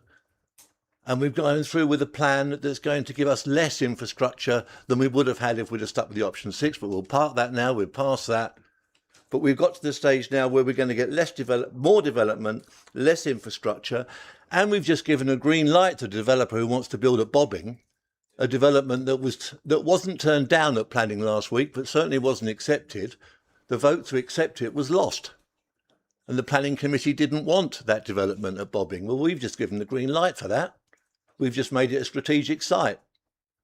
And in the same way that the Highstead developer would have seen giving Highstead a strategic site or a non-strategic site allocation within a local plan, the way that we've just heard from the Labour members that would have given a green light to the developer there at Highstead, well, they've just given the green light at Bobbing. in a site that is totally unacceptable in every way, environmentally, in transport, in education, in health. Well, green light and bobbing now. Let's wish our planning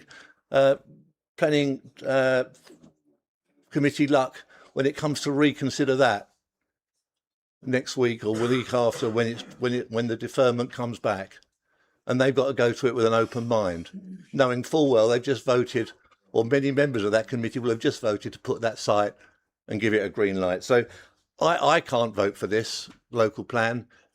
It's the worst of all worlds, and we were in a bad place before we started. So I will be voting against it. Thank you, Madam Mayor. Thank you, Councillor Whiting. Councillor Ben J. Martin, please.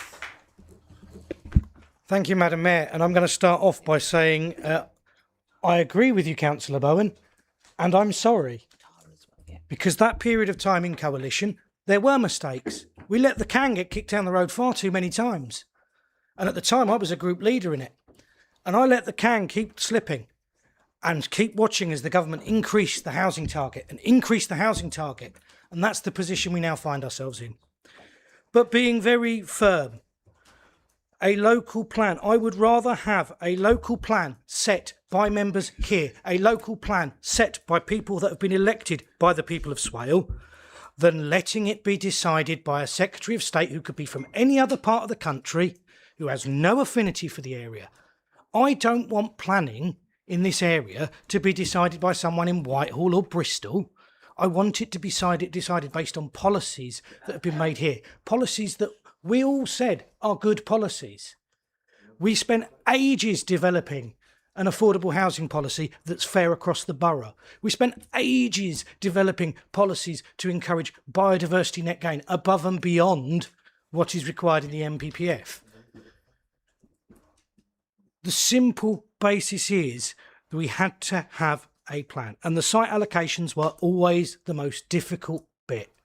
None of us wanted it, but I tell you who does want it and does want the housing numbers are homeless, are overcrowded, are people who are living in social housing 4 generations to a 3-bed house. They want some more housing. So yeah, we've got to balance that. We have to balance the need of future residents with the existing residents. This is the best of a bad bunch. It is not perfect by any means. No local plan ever will be. But it's better than nothing.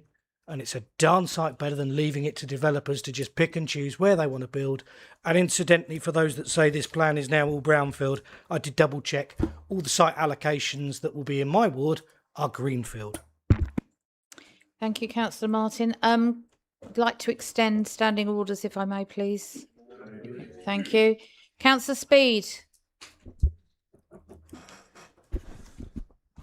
Frankly, Madam Mayor, the whole thing stinks.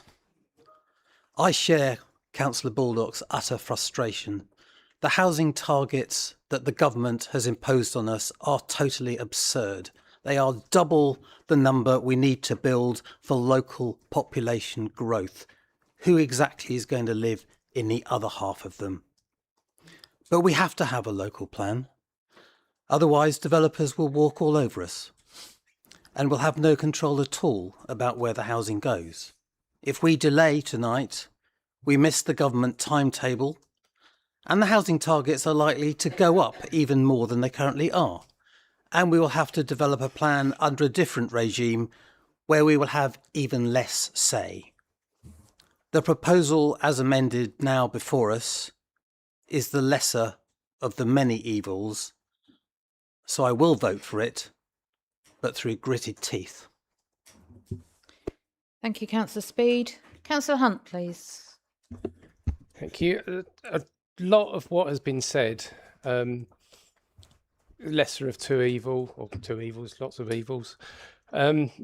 We need to be moving this forward now. It's all suddenly got to happen now. We need to make this decision. Time's running out. These are things that I said 7 years ago.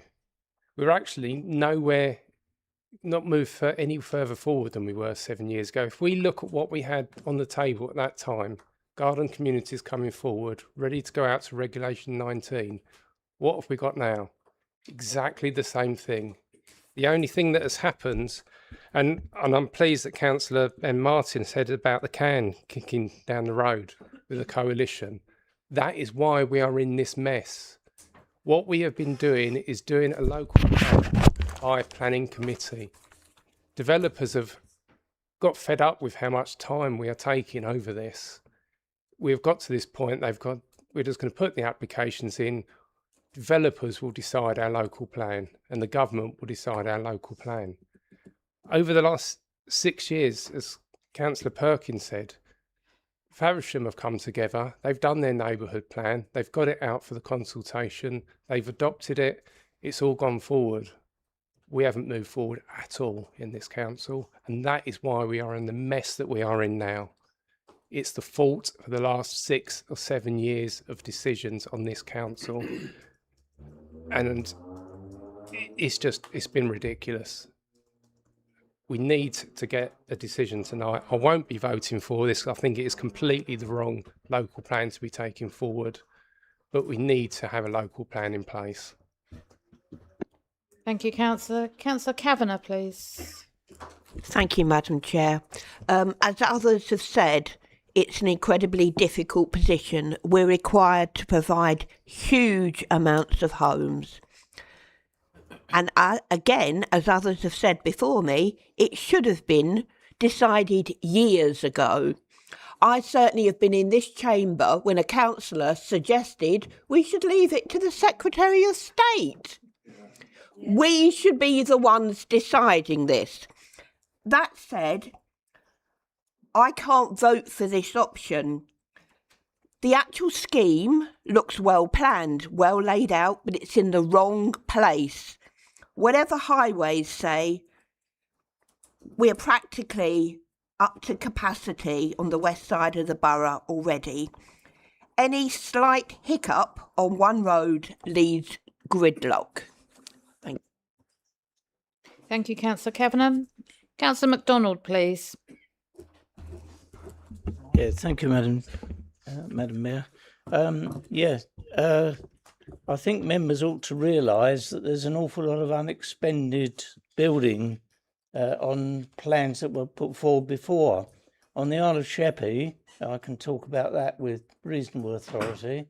There's about 3,000 unexpended or unbuilt plots already, plus it's supposed to be at Rushendon, there was supposed to be 2,500, but Homes England have decided they can only build 1,250.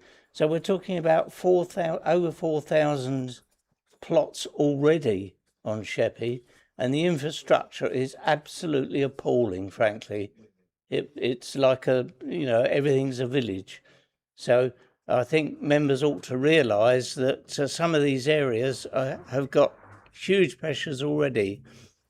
The other one, of course, is Kemsley, which the Kemsley bit, I think it's down to about 1,200 or something properties. That's by Kemsley Station. And then I beg to differ with regard to the vote on the, I was at the working group, and we opposed by 8 votes to 4. We opposed the bobbing one, which I think would be absolutely appalling, quite frankly. Grade 1 land, absolutely appalling. Anyway, thank you, members. Thank you, Madam Mayor. Thank you, Councillor MacDonald. Councillor Moore, please. Thank you, Madam Mayor. I don't know much about planning, and I think people, other members may not. So I think, people in this situation who, haven't had to deal with this, you're thrown into a very awkward situation. Looking through any of the allocations on whatever option you chose, there's 634 houses at Sheppey East. Now that's a single entrance, one way in, one way out.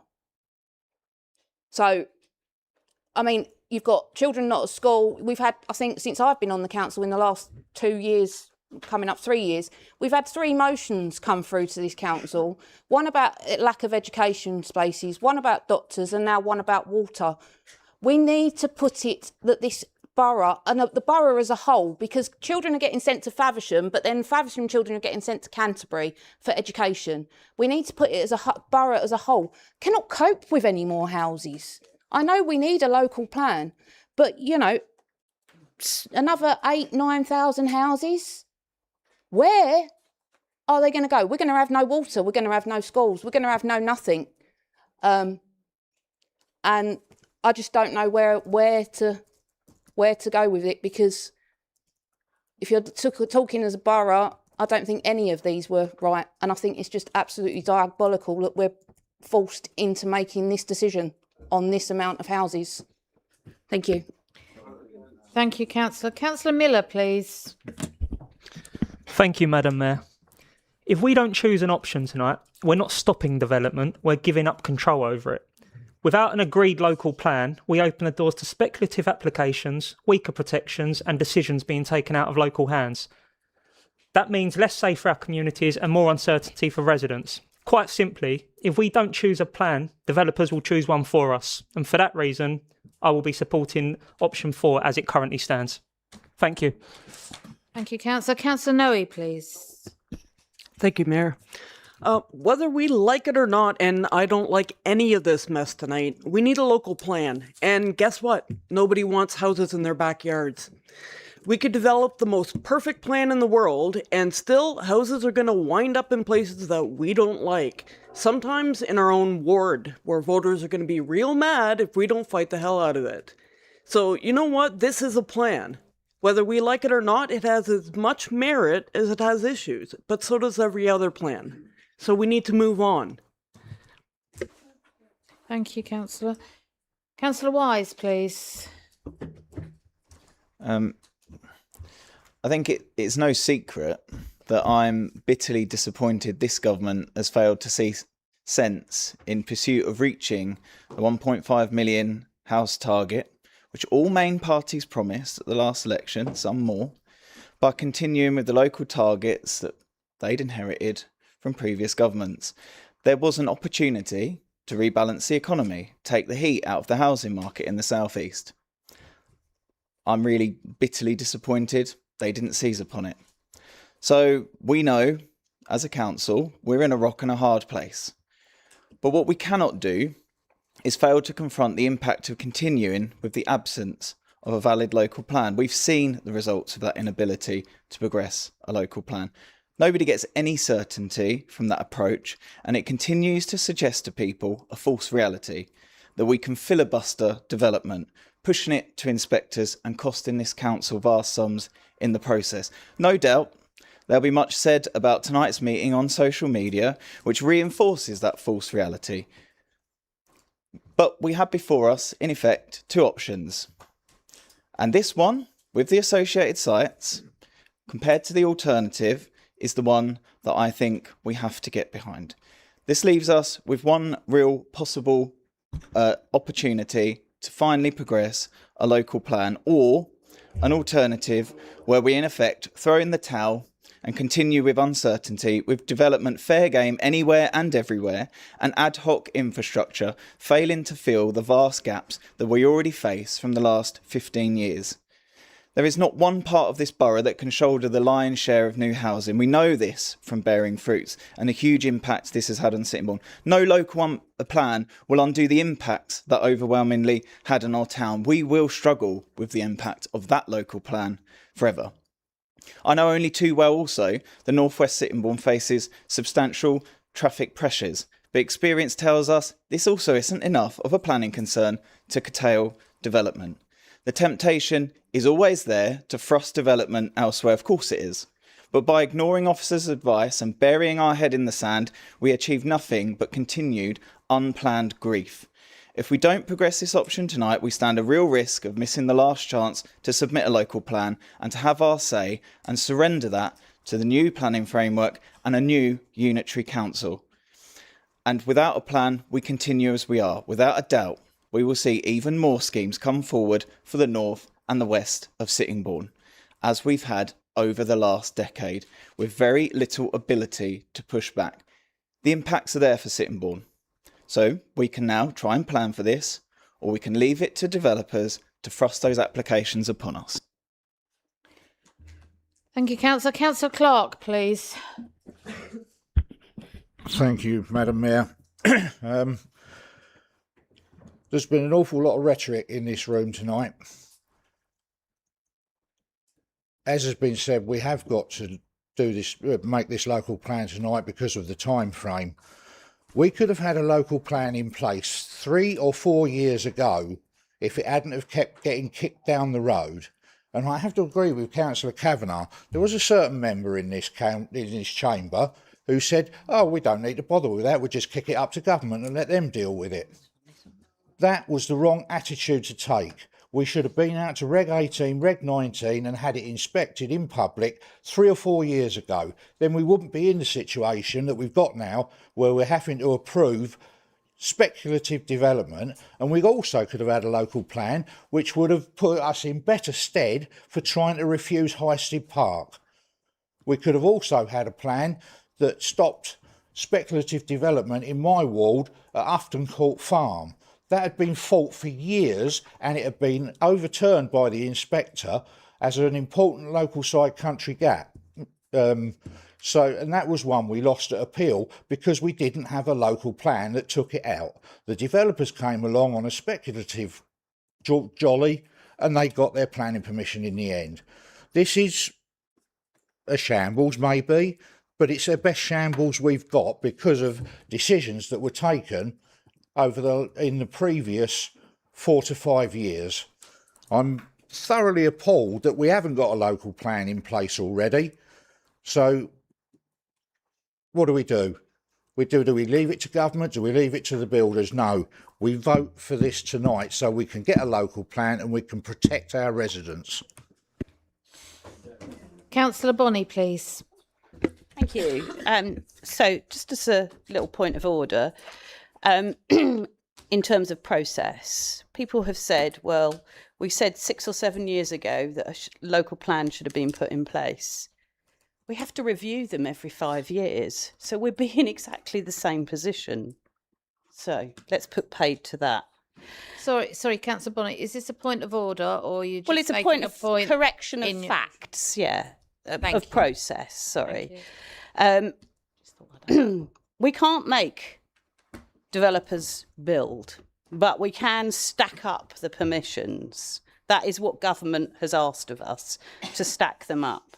They've not provided the stick to whack them with to build it out. And of course they won't, because they'll make a loss, a stonking loss at the moment, because the economy is ground to a halt because of our friend in America who's turned the world upside down. But let me point out, Ufton Court, a significant factor for Ufton Court being lost was the inability of Homes England to deliver the Queenborough and Rushendon development. Let's go back to government and say, sharpen your pencil and deliver what you'd originally planned, not the latest draft of the rundown numbers that they're coming up with, or the ones before. We've allocated sites, and every single time it's a major site, there has been a failure to deliver. And if there's a failure to deliver from those developers, then it knocks our 5-year supply and we're back to square one. And actually, the materiality of a local plan, we're actually a league ahead of a whole host of other authorities around the country who've had no local plan whatsoever. Ours is there, it's just out of date. So this is a nightmare scenario. We will be JR'd.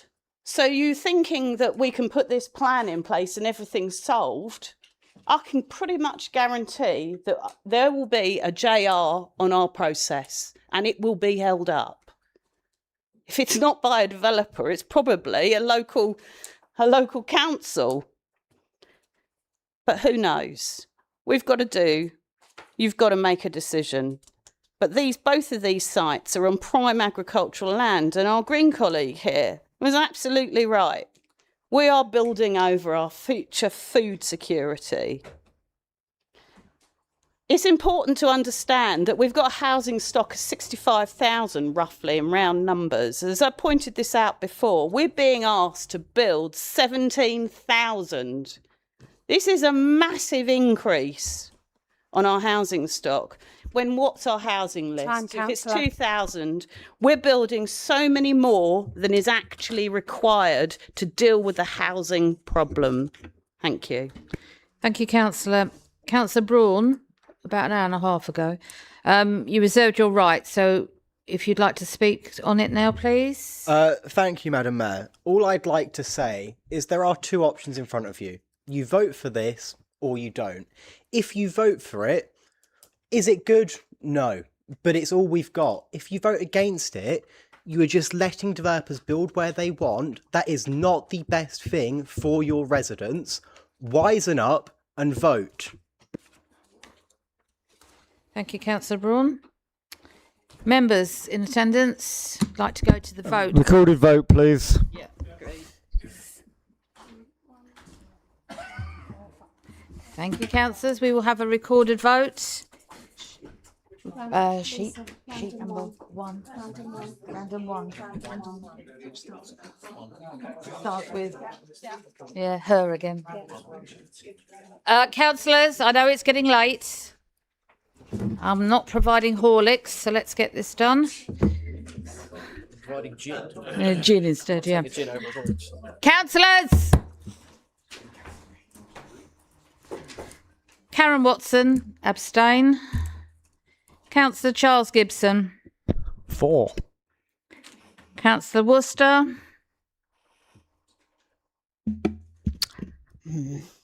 Unfortunately, 4. Councillor Speed. 4. Councillor Bowen. 4. Councillor Whiting. Abstain. Councillor Marchington. 4. Councillor Cheeseman. 4. Councillor Nundy. Against. Councillor Wise. 4. Councillor Miller. 4. Councillor Jays. Against. Councillor Gould. 4. Councillor Chapman. Against. Councillor Bonney. Against. Councillor Clark. 4. Councillor Winklers. Very reluctantly 4. Councillor Booth. 4. Councillor Ben J. Martin. 4. Councillor Chris Palmer. Against. Councillor Perkin. 4. Councillor Last. 4. Councillor Paul Stephen. Against. Councillor Richard Palmer. Against. Thank you. Councillor Noe. 4. Councillor Harrison. 4. Councillor Jackson. 4. Councillor Claire Martin. 4. Councillor Braun. 4. Councillor Thompson. Against. Councillor Kavanagh. Abstain. Councillor Pollard. Against. Councillor Carnell. Against. Councillor Hunt. Against. Councillor Moore.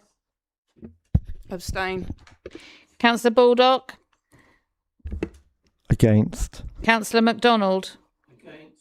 Councillor Sarah Stephen. Against. Councillor Tim Gibson. 4. Thank you.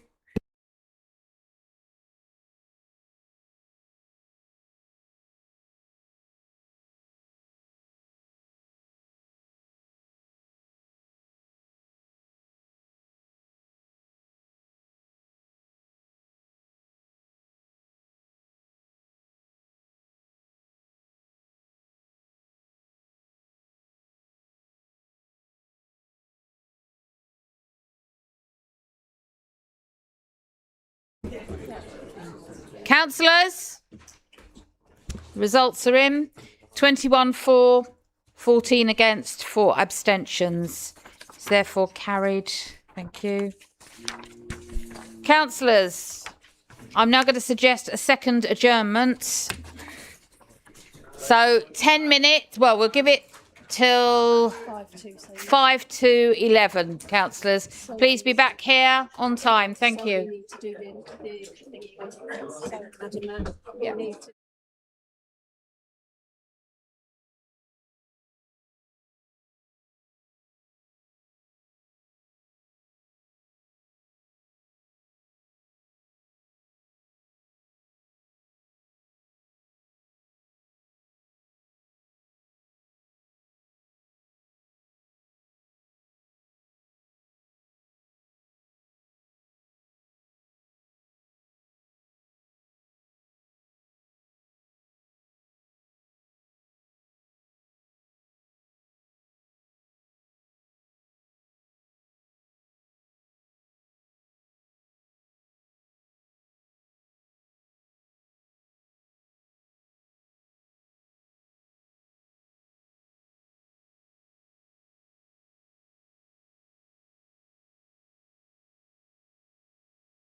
Sorry, forgot the mic.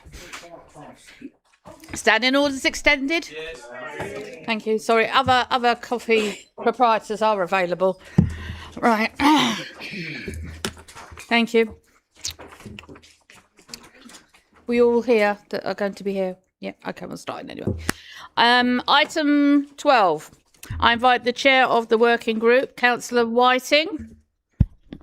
Thank you, Madam propose Mayor. a recommendation. Thank you. Thank you, Madam Mayor. It's been a long night, and hopefully this won't be as contentious as the last item will take as long. So I'll quickly go into it. I won't revisit the excellent report from Stephanie and Louise, but as chairman of the working group, I will place on record my thanks to them, certainly to the members of the working group who also burnt a lot of midnight oil, and to the chief executive for all of their hard work and dedication in getting us to where we are and getting the recommendations in front of us tonight.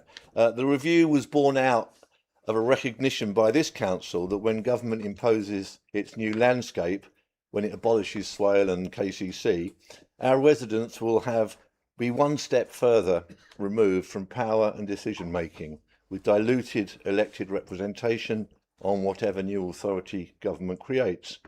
And town and parish councils can help fill that democratic deficit, which is why we're consulting on the creation of new town and parish councils in those areas that are currently unparished. What those councils do, how they spend their residents' money and how much they spend, that's a matter for them and for their electorates if they are set up as a result of this review. But it's vital, in my view, that they get that choice. The first consultation got a good response. And as I promised here in the chamber previously, every one of the hundreds of responses was considered in detail by the working group and by the officers. That work led to our second and final consultation, which is laid out in the report on pages 97 and 98 tonight. Like I said just now, the purpose of the working groups is to assess the detail and make recommendations. Members will no doubt have questions and comments, I'm sure, but I hope that they will support the recommendations and get the second consultation underway. I beg to move. Thank you.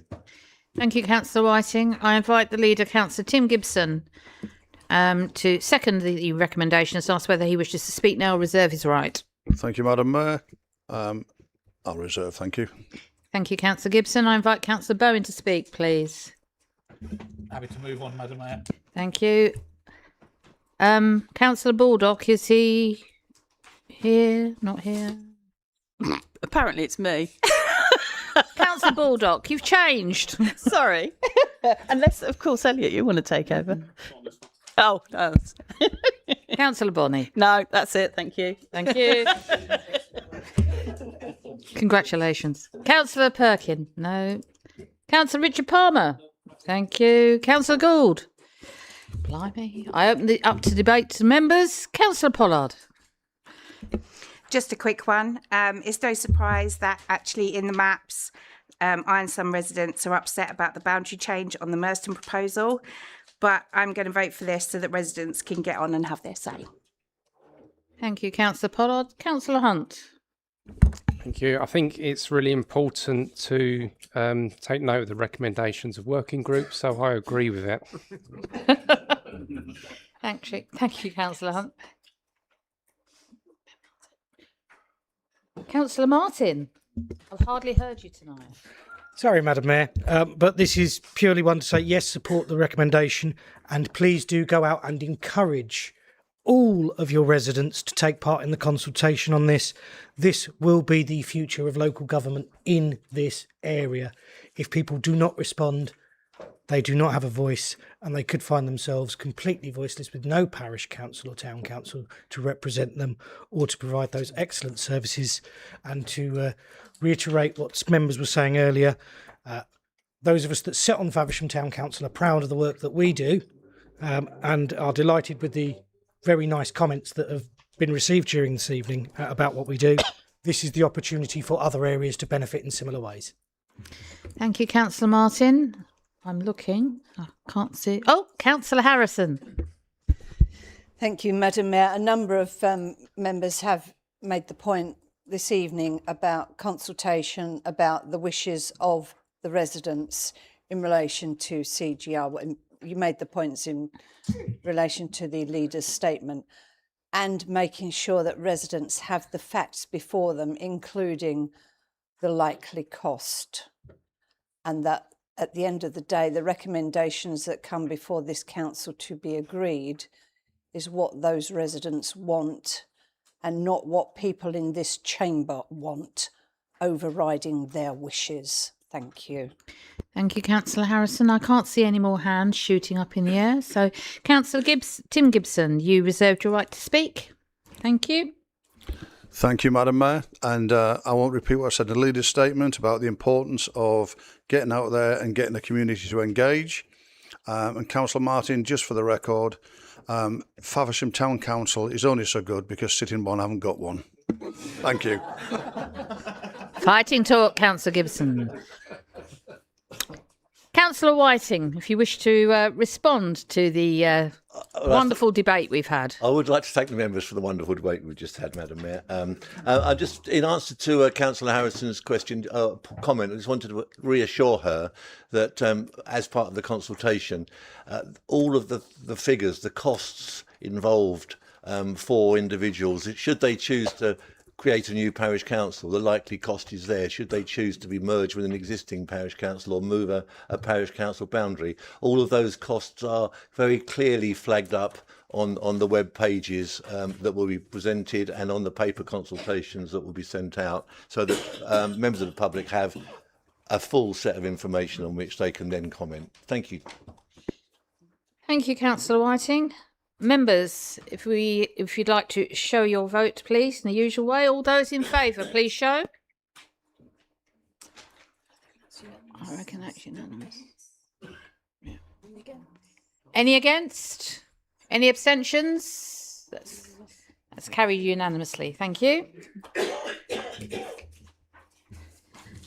Agenda item 13 is the review of member allowance. I invite the leader, Councillor Tim Gibson, to speak and propose the recommendations to consider the members' allowance scheme proposed by the Independent Remuneration Panel. Thank you, Madam Mayor. It is just that the Council considers the members' allowance scheme proposed by the Independent Remuneration Panel, and I would like to propose that we accept the findings of the remuneration panel. Thank you. Thank you, Councillor. I invite Councillor Bowen to second the recommendation. I will second recommendation reserve. Thank you. Councillor Bonney, is it your Councillor Jays? Thank you, Madam Mayor. I see the council took part in April Fools on Facebook today, and I can see that this is continuing into the chamber tonight. This is a joke. On the day that free parking has been removed at 6 car parks that are now being charged on, this parking was expected to save 42k, and this item will cost us 30k to implement. This is not a good use of council money, public money. I'll be voting against this increase in allowances. This, in my opinion, should have gone through P&R to make this fit for full council. This should have been part of the budget council meeting, and I wonder where was this budgeted for at budget, because it says the total impact on the annual budget is 30k. Thank you, Councillor Jays. I invite Councillor Perkin to speak, please. Thank you. Whoa. Thank you, Madam Mayor. I only have really one comment on it. Within the table that has accompanied the report, there's a bit of information about how we look at our carers allowance, and that's capped at £9.40, which is equivalent to living wage. There's something wrong with that, in that if you have somebody who has quite a high needs complex adult social care support need, or a child that has special educational needs, that £9.40 cap is going to impact you in a more substantial way than if you were somebody who didn't have those needs. So I would like to propose, and I appreciate I have not written this down, but I would like to propose that the Constitutional Working Group looks to amend that at some point in the future, so that we have a more equitable carers allowance. Thank you. Do I have a seconder for that? Thank you, Councillor Charles Gibson.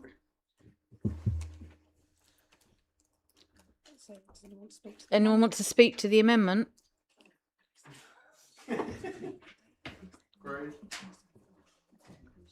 Just checking. Okay, then we can. Councillor Bowen. Councillor Bowen. Thank you, Madam Mayor. This might actually help. So, totally, I hear what Councillor Perkin has said, and Robin is in the room. So, I, as chair of CWG at the moment, I'm happy to take that forward. Or Councillor Perkin, if she so wishes, there's a form online which you can submit that change to then go forward to the CWG. To yes, we can do that one way or the other. Doesn't necessarily need the amendment tonight if that speeds things up. Thank you. But we can look at it. Lovely, thank you. Was that all you needed to say, Councillor Perkin? Yep, lovely. Thank you very much. I invite Councillor Richard Palmer to speak, please. I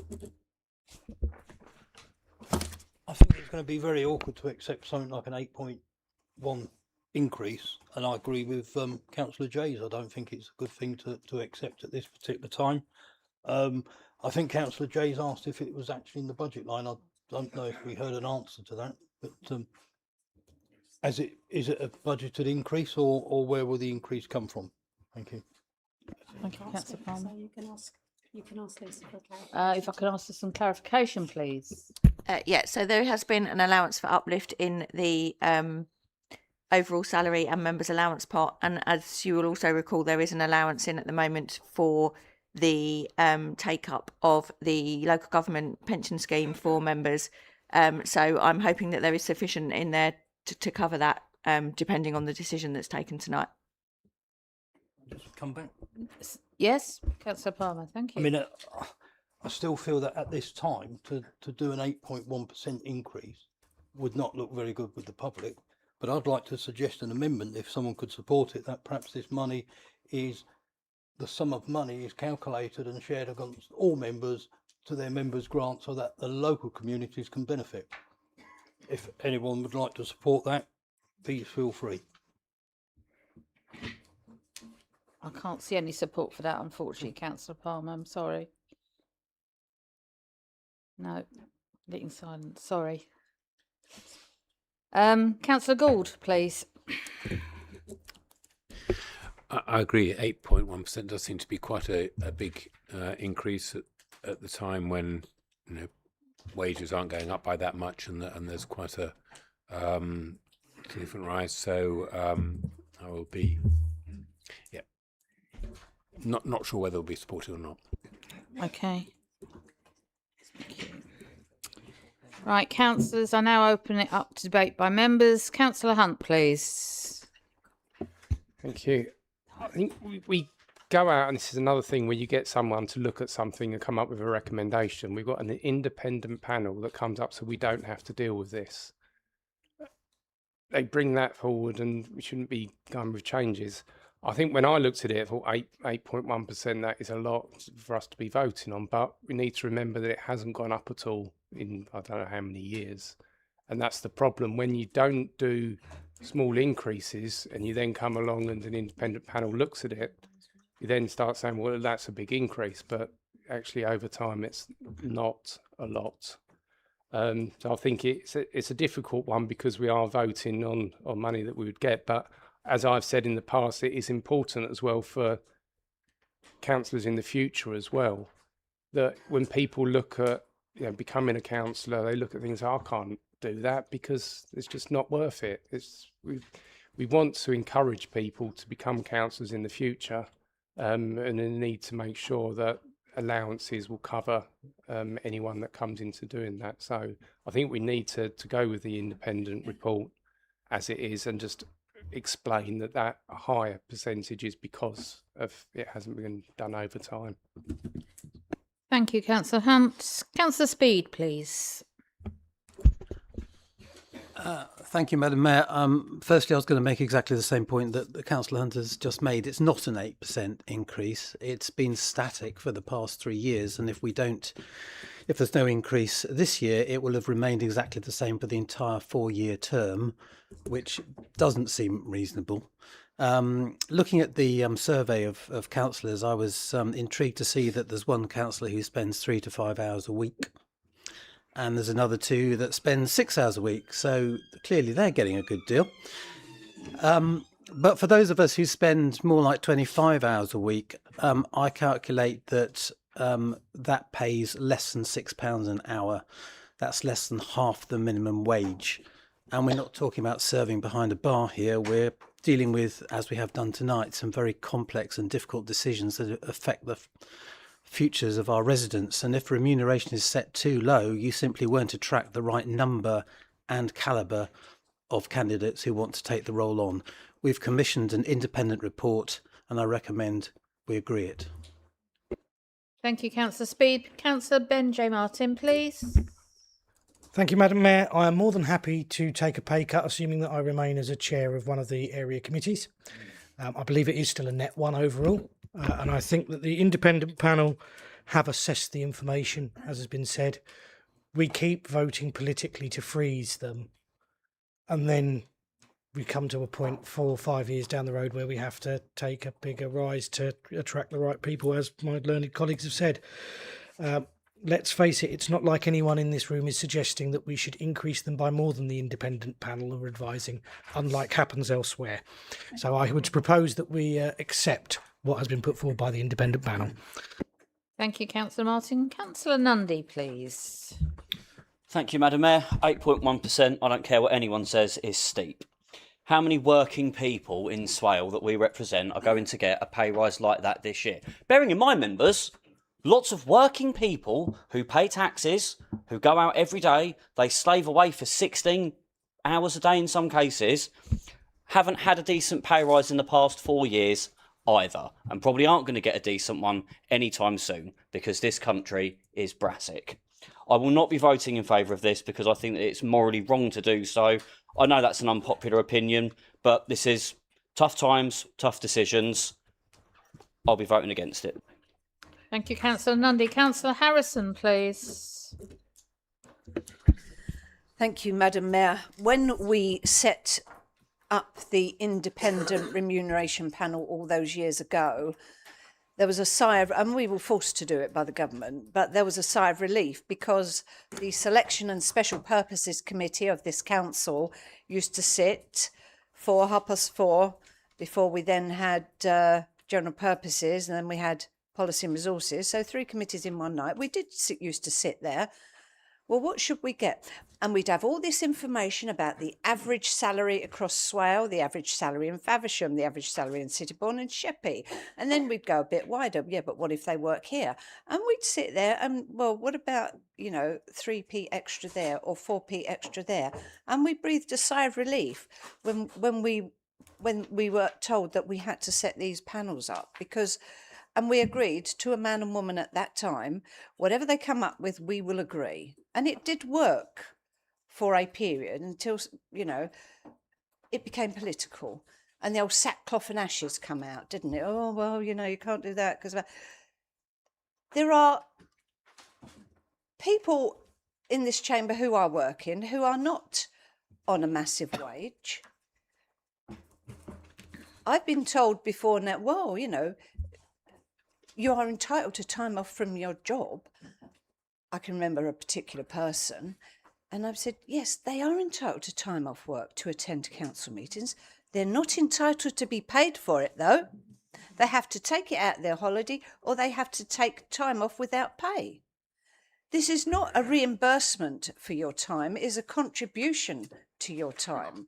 And I disagreed with the member allowances in the first place because I said there are members in the chamber at that time, I'm not saying they're still here,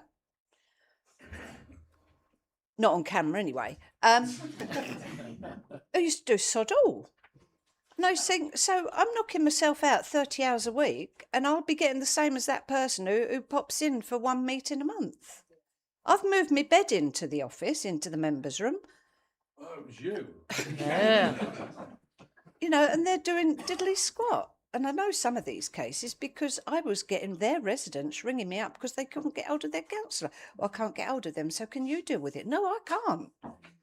So there is a balance. And I would have said it on the carers stuff.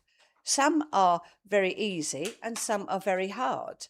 And I suspect, if it was going to be looked at, I wouldn't want it to be the Constitution Working Group. I would ask the panel to actually just look at that specific issue, because they will be coming.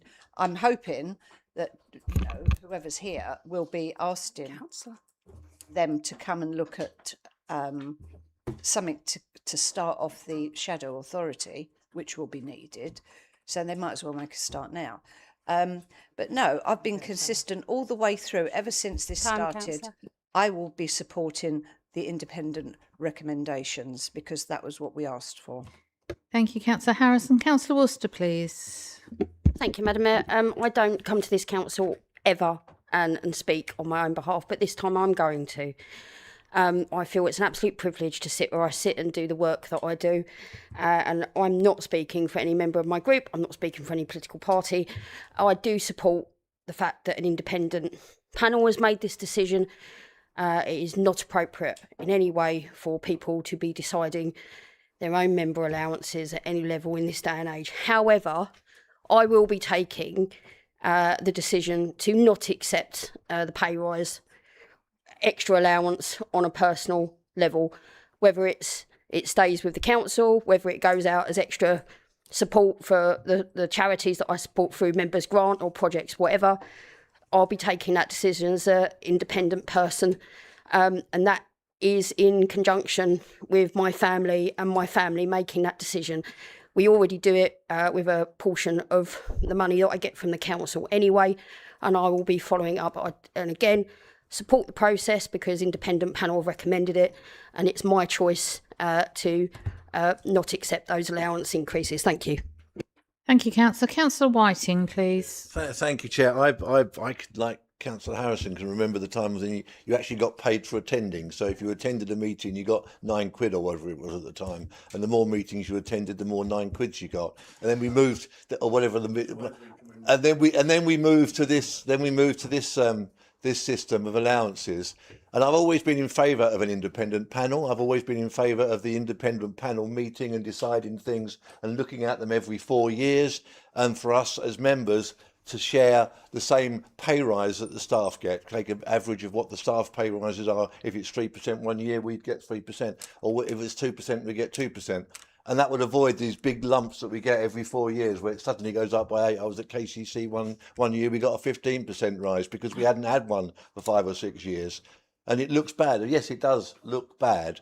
But we do employ these independent, and we've had residents, 3 independent residents sitting on this panel as well, not just experts in quotes. Like Councillor Worcester, every member, if they choose to, doesn't need to take this extra money, doesn't need to take any of their allowance if they choose not to.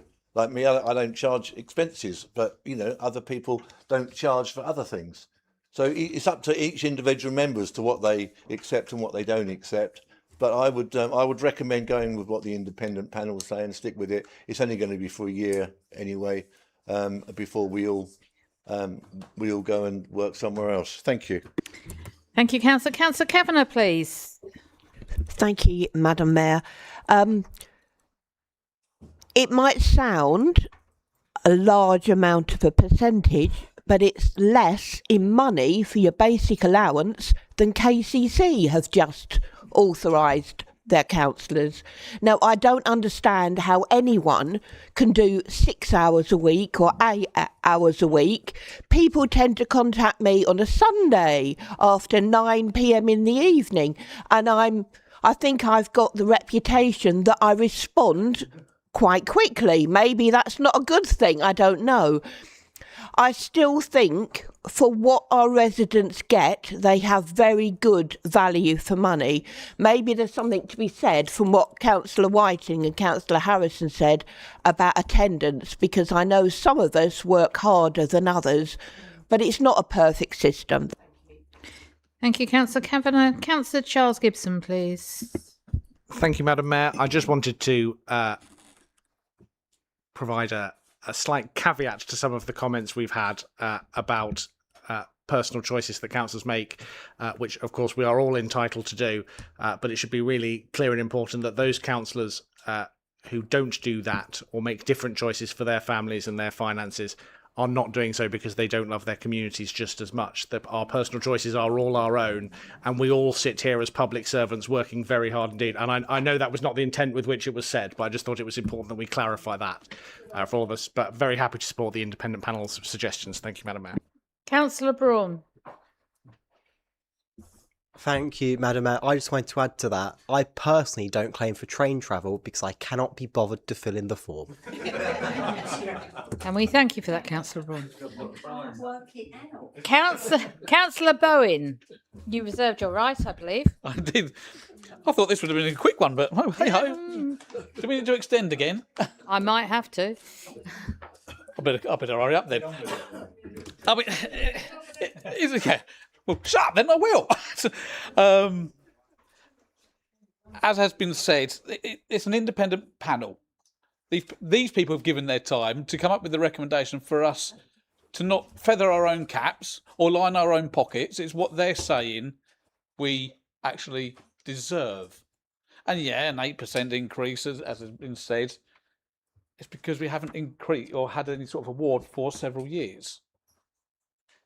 Sorry, Councillor Harrison, I'm going to come back to you for what you said in previous years about previous administrations not increasing council tax. So we had to put it up by a bigger amount because all that money we've then lost. Well, that's the same here. All the potential which we could have, actually, we've chosen not to take. So that's what's driven this slightly higher than expected increase. As has been said, you don't have to take it. If you're that concerned about it, put it back and say, thank you very much, but no thanks. Or, yep, give it to us, or I'm going to stick into charity. That'd be a nice thing if that's what you want to do. Again, you can take the allowance. You don't necessarily need to take the SRA if you're in that position. We want to attract people into local democracy to get involved, and they shouldn't be put off because actually, as I say, it's a fair day's work for a fair day's pay. And a fair day's pay in working or doing the council stuff is definitely not a fair pay because it's way, way, way under the minimum wage. A certain person on the TV programme would say, I don't get out of bed in the morning for that. GC. And my other comment, I will just leave it. And it's nice to say that we don't like or don't want to accept an 8% increase when in another place basic allowance, members' allowance is over £16,000. Go figure. Thank you. Thank you, Councillor Bowen. I invite the leader to respond to members' comments if he wishes, please. Thank you very much. You'll be pleased to know I have nothing further to add. Thank you, Councillor Gibson, for speaking so slowly. I'm going to, sorry, councillors, I'm going to extend standing orders because we might go over, so I don't want us to. So, you accept extending one more time? I promise, no more. We'll now go to the vote. All those in favour of the recommendation, please show your hands, please.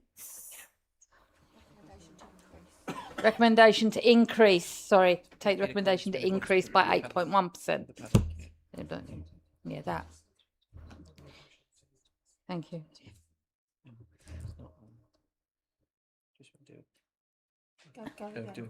Sorry, can we put hands up again, please? Sorry. No, I got it. We got it? Okay. All those against? Any abstentions? The recommendation is carried. Thank you, councillors. Councillors, we're almost there. Who would have thought my last one would be this long? Item 14, councillors. Recalculation of political balance and allocation of committee seats. Appendix 3 has been tabled and has been published on the council website. I invite the leader, Councillor Tim Gibson, to speak and propose the recommendations, please. Thank you, Madam Mayor. You may not have realised, but it's getting quite late. So I take great delight in proposing the recommendations. Thank you. Thank you, Councillor. Councillor Bowen. I take delight in seconding the recommendations. And do you wish to speak now or reserve your right? Thank you. Councillor Jays. Thank you, Madam Mayor. I think finally the numbers shine bright on my group, so we're happy with this one. Thank you, Councillor Perkin. Councillor Richard Palmer. Happy, thank you. Councillor Gould. It's maths, no argument.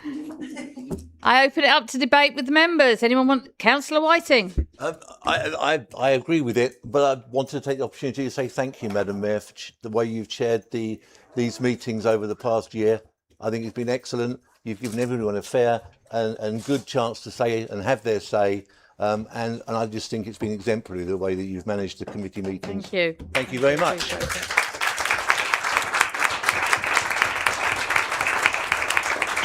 And can I just say, I actually appreciate you, Councillor Jays, you didn't have an amendment to an amendment of an amendment, because I don't think I could have taken that tonight, to be honest.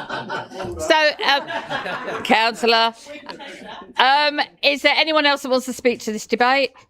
No. I invite the leader to sum up, please. No, he's reserved. He's reserved. Oh, sorry. Councillor Bowen, you reserved your right. Nothing particular to add other than I echo Councillor Whiting's point, and maybe actually the Mayor's allowance ought to increase substantially as well, given the aggro you've had this year. But well done. Move on. Thank you. Thank you. Councillor Gibson. Well, Councillor Whiting was obviously hallucinating in his tribute to you, Madam Mayor. Chic. Because we're here at 11:25, so how on earth you did a great job. You have, and I know the consequences. And I know the consequences of not retracting that comment. Thank you very much. Thank you, Councillor. So we need to vote on this, please. All those in favour, please show. All against? Any abstentions? Thank you. And that's carried. Members, before you all shuffle out rather quickly, first thing, if you don't desperately need your paperwork and your papers, please leave them on the desk and they will be recycled. I don't expect you to take them home with you. And secondly, I know that, as I said, it is my last one. There is refreshments, but let's face it, it's 11:30. I think, if you do want to come in and have a takeaway out the fridge, no problems. But if not, thank you very much for this evening. And I close the meeting at 11:20.